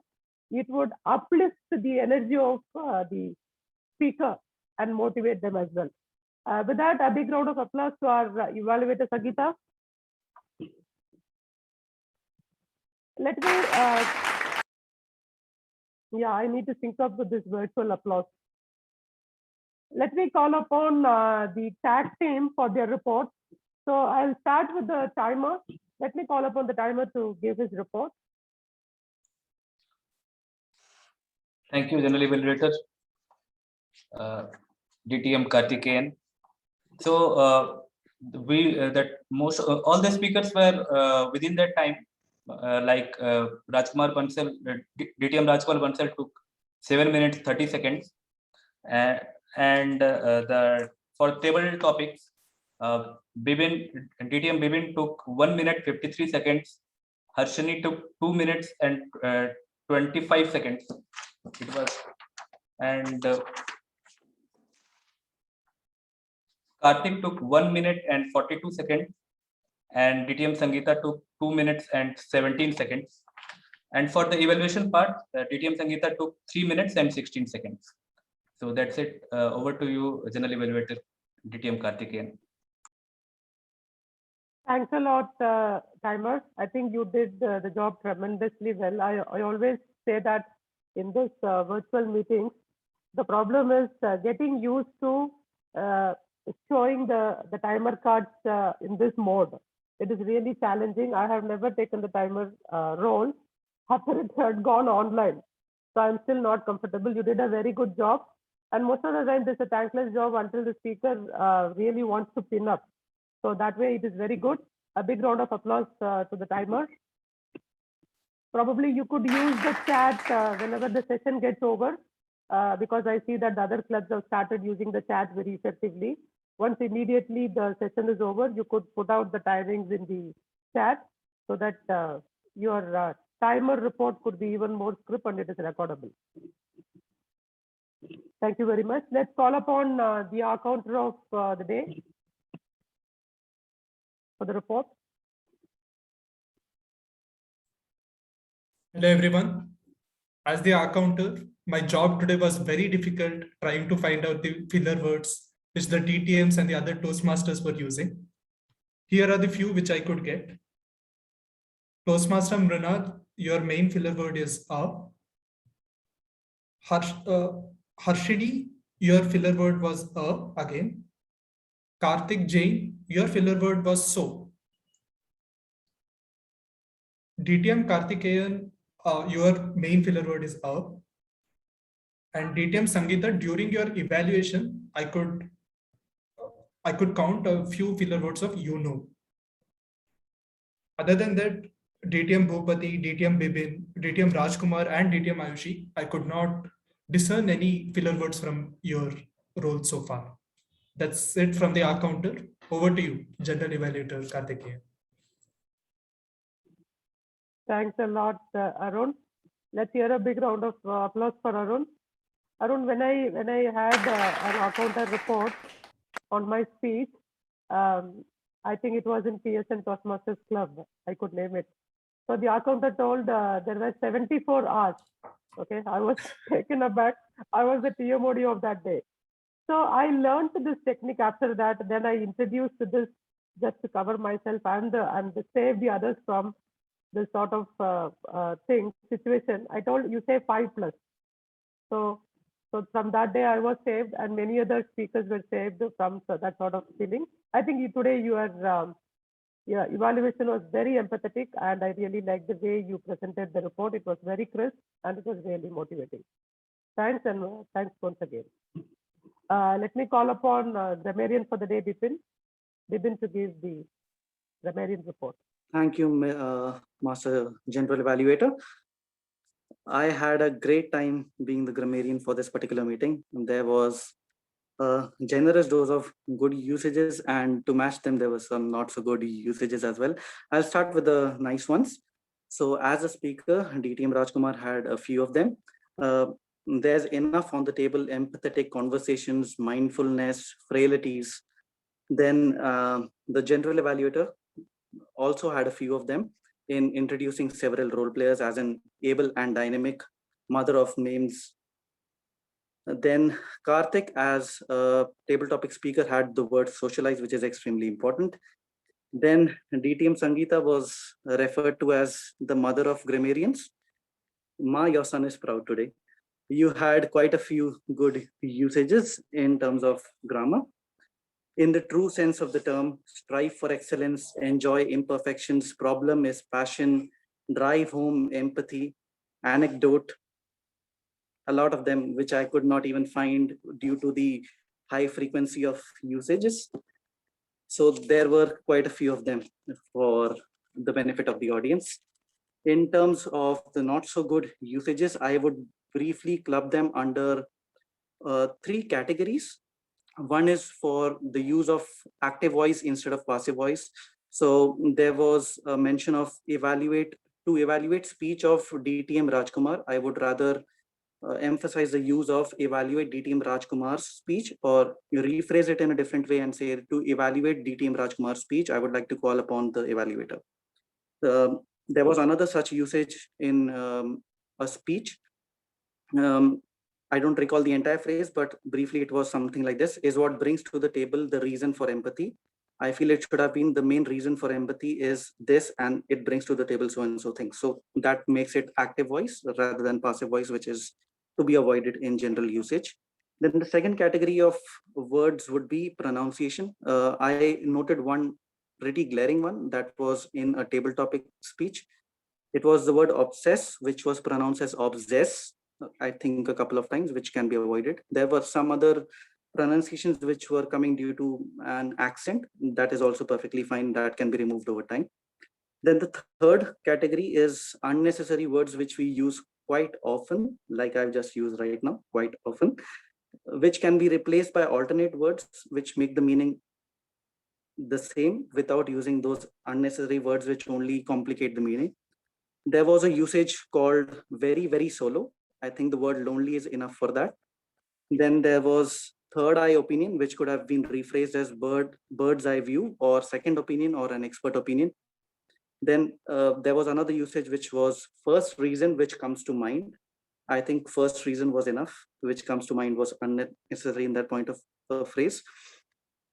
Then I also noted down empathy being the topmost. It should have been empathy remains the topmost reason. Then there were also omission of words, as in loved how clarity of thoughts. I have felt that there should have been loved how clarity of thoughts shown through. Right. And then there was which is more important. I felt that which of these is more important because it was a question rather than a statement. So these are the brief, not so good usages I could record. I still had a great time in the meeting. I know in terms of the word of the day usage, I was quite pleased that at least towards the end of the meeting, DTM Sangeeta in our evaluation managed to use the word of the day one. So a good round of applause for that. But apart from that, it's not quite tough to use this word. I felt that the obnubilance of the word obnubilate as the word of the day completely obnubilated the purpose of using obnubilate as a word of the day. So you can use it, right? It can be done if you put your mind and heart to it. It can definitely be done. Since even God is indicating that I should cut short my grammarian's report here, over to the general evaluator. Thanks a lot, Vipin. I think power has cut off. I haven't picked up the timer. I think power has done the job. Vipin, a wonderful summary of the grammarian report today. The best thing I liked is when you commented about the speaker. I think you took the name. Most of us, we should learn to be empathetic when we are pointing out about the mistakes or the way we pronounce or the words that could be replaced, especially the recommendation. We don't take the name. I think you really did a good job on that. So we have to be careful when we say in a group, in a meeting, to avoid putting the people's name. I think you did wonderfully well. One recommendation to you is the choice of word for the word of the day. All right. I think even achar is something which is not very commonly used. At least I have not used it much. Maybe choose a word. The word can be simple, which is not used in common. It may not be a fancy word. It could be a word which is very required, and it can be replaced in the regular usage of sentences. So please let's, because the success of a word of the day is that it is used at least a few times in the meeting. So I was also trying to find a place where I can do. I'm still trying to do. Probably I'll do that at least towards the end of the meeting. Thank you. Let's share a big round of applause for the tag report. Can I check with the first of the day how much time left? Do I have a minute to wrap up or 2 minutes? So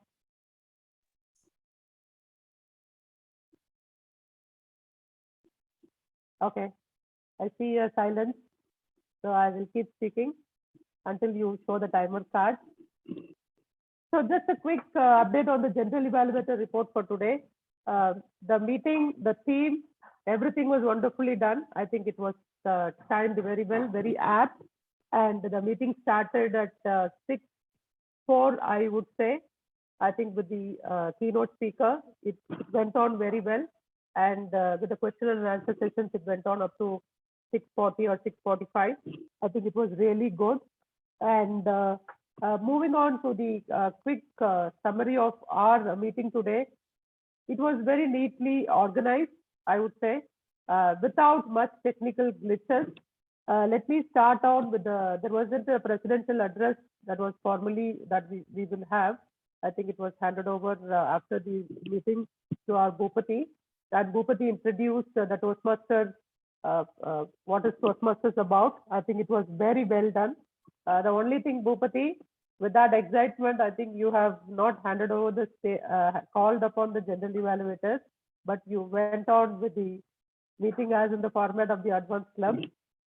But otherwise, you did a wonderful job. I think the alignment of the team and the content you brought in were very well done.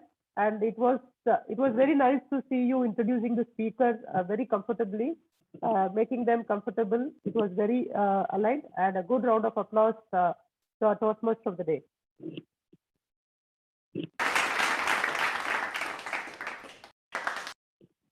If I could recommend, I think in terms of aligning with the SAA to turn on the spotlight, I'm not sure who has the control, probably with the host or co-host. Whenever the speaker comes, or the table topic speaker or any other speaker comes, it could have been well coordinated to bring them on the spotlight quickly, especially the speakers or the timer. So that would have been good. But otherwise, it was very nice.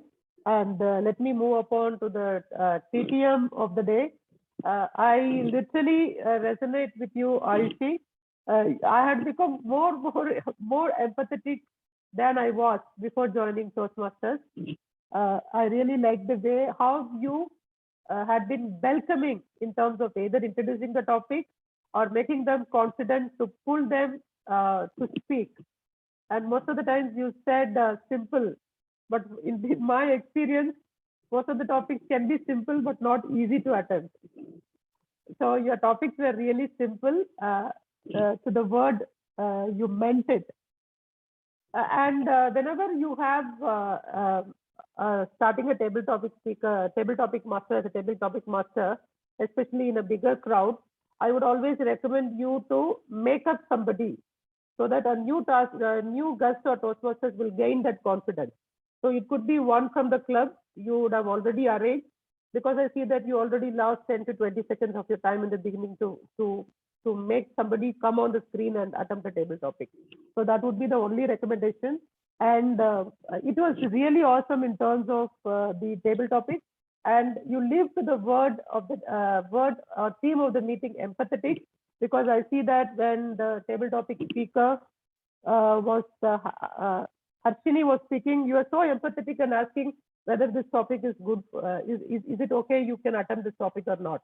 I think this is the way a table topic master has to be, and you really did the job very well.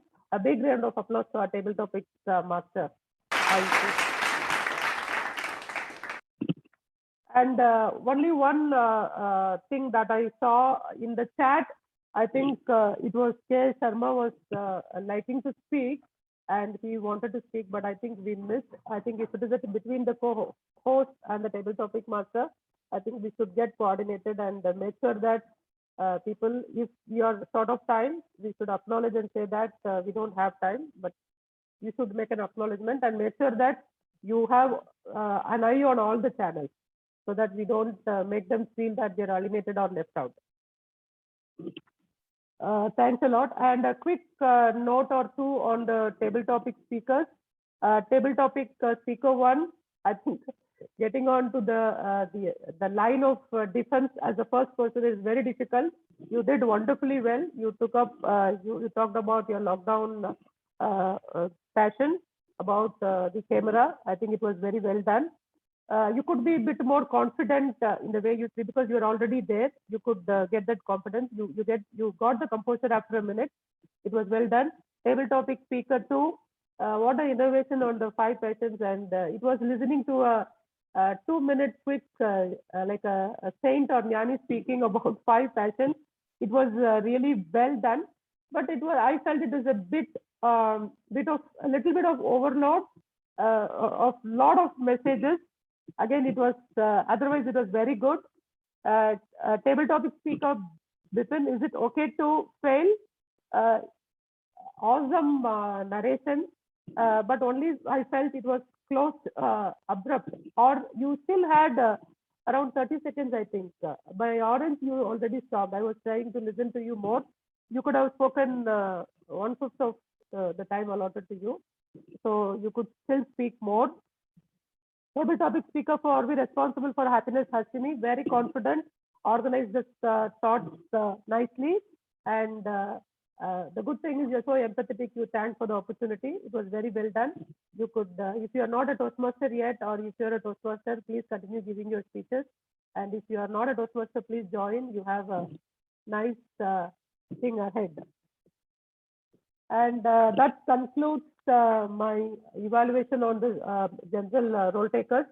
It was such a wonderful opportunity, and coming back from attending 7th meeting to 222nd meeting is such a nice experience, and I thank for this opportunity. Most of the times, we either in our professional life or in our career or in our at home, we always annihilate our thoughts, not telling what we wanted to. That is not going to help us. If you need to be successful in relationships, successful in your career, I think it is important that we learn the art of listening and also giving feedback. If you want to give a feedback, you should have an empathetic listening. With that note, with empathetic listening and empathetic feedback, I think we will better our relationships, better our career and our life. Back to the Toastmaster of the day, DTM Bhupati sir. Thank you, DTM Karthikeyan, for the detailed report. It shows the power of listening. You have listened a lot, listened to so many speakers, so many role takers, and that is the power of listening. And you are gifted the gaps, what the individuals have done. This is the gift of the gap, what I say. And it is a power which we need to tap in Toastmasters. That is what Toastmasters help. And there you feeling valued. Whatever you speak, it is being addressed. You feel that somebody is encouraging me and somebody is appreciating me. That is the power of Toastmasters. And thanks DTM Karthikeyan and your team for doing the wonderful job of evaluation and giving the breakfast for us at this time. Because feedback is the breakfast for champions. That is where you are given that at a late night, but nevertheless, it was valued. Thanks for that. And to sum it up, whatever we have at the end, the title, what or the theme, what we have, empathy at work. So to recap whatever I have said, the first and foremost element is what is going on in their world at this moment. What is important to them at this time? Am I listening to understand? And finally, have I communicated clearly my perspective? That is the fourth and final important point where everyone should communicate clearly. For that, I believe Toastmasters is a wonderful platform for you to practice your communication, to listen multiple times and note whatever it is and put it in the right words and right sentences and right phrases. So with this note, I would encourage all the non-Toastmasters or guests to join the Toastmasters movement, to be more empathetic, not only at work and your personal life as well. And thanks for joining this open house session. Thanks Arun and Samsung Bangalore Toastmasters Club for inviting us for taking roles in your club meeting. Thanks once again and best wishes and have a great journey ahead to each one of you. Thank you. Over to you, Presiding Officer of the Day, Arun.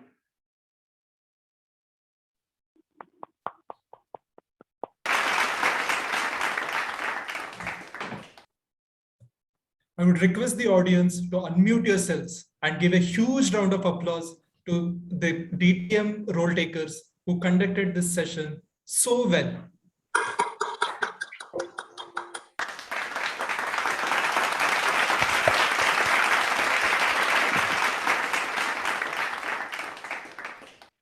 Looking at this session, I'm very sure that this is one of the benchmark sessions which we have had. And here we can see the true potential of Toastmasters International.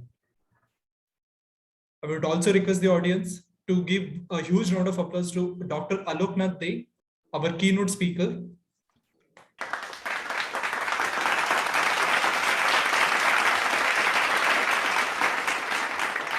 And finally, I would request the audience to give a huge round of applause to yourselves for staying with us for over 2 hours and making this a successful meeting.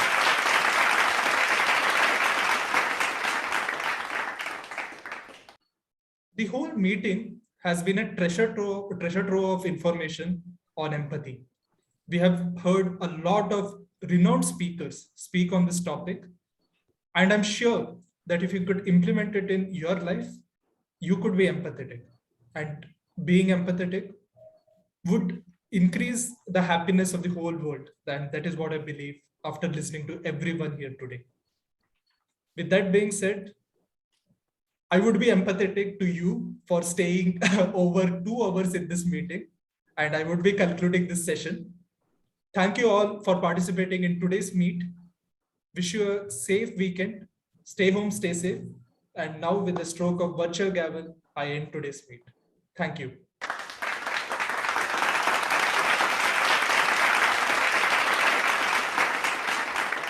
Thank you, Toastmaster Arun. We can just take a small, for our memory, we can take a picture or maybe a screenshot. Should act as a picture for this event.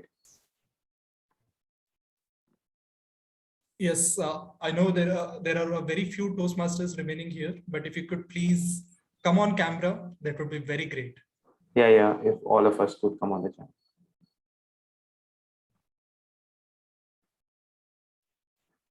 Yeah, I will just give you 30 seconds to set your hairs. Maybe your background. What they will do. Or those who don't have their hair, they can set their backgrounds.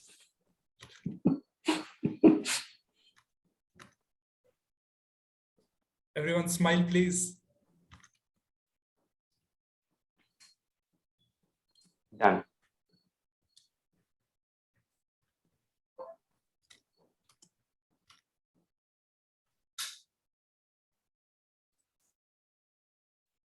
Thank you all for joining. Have a good weekend.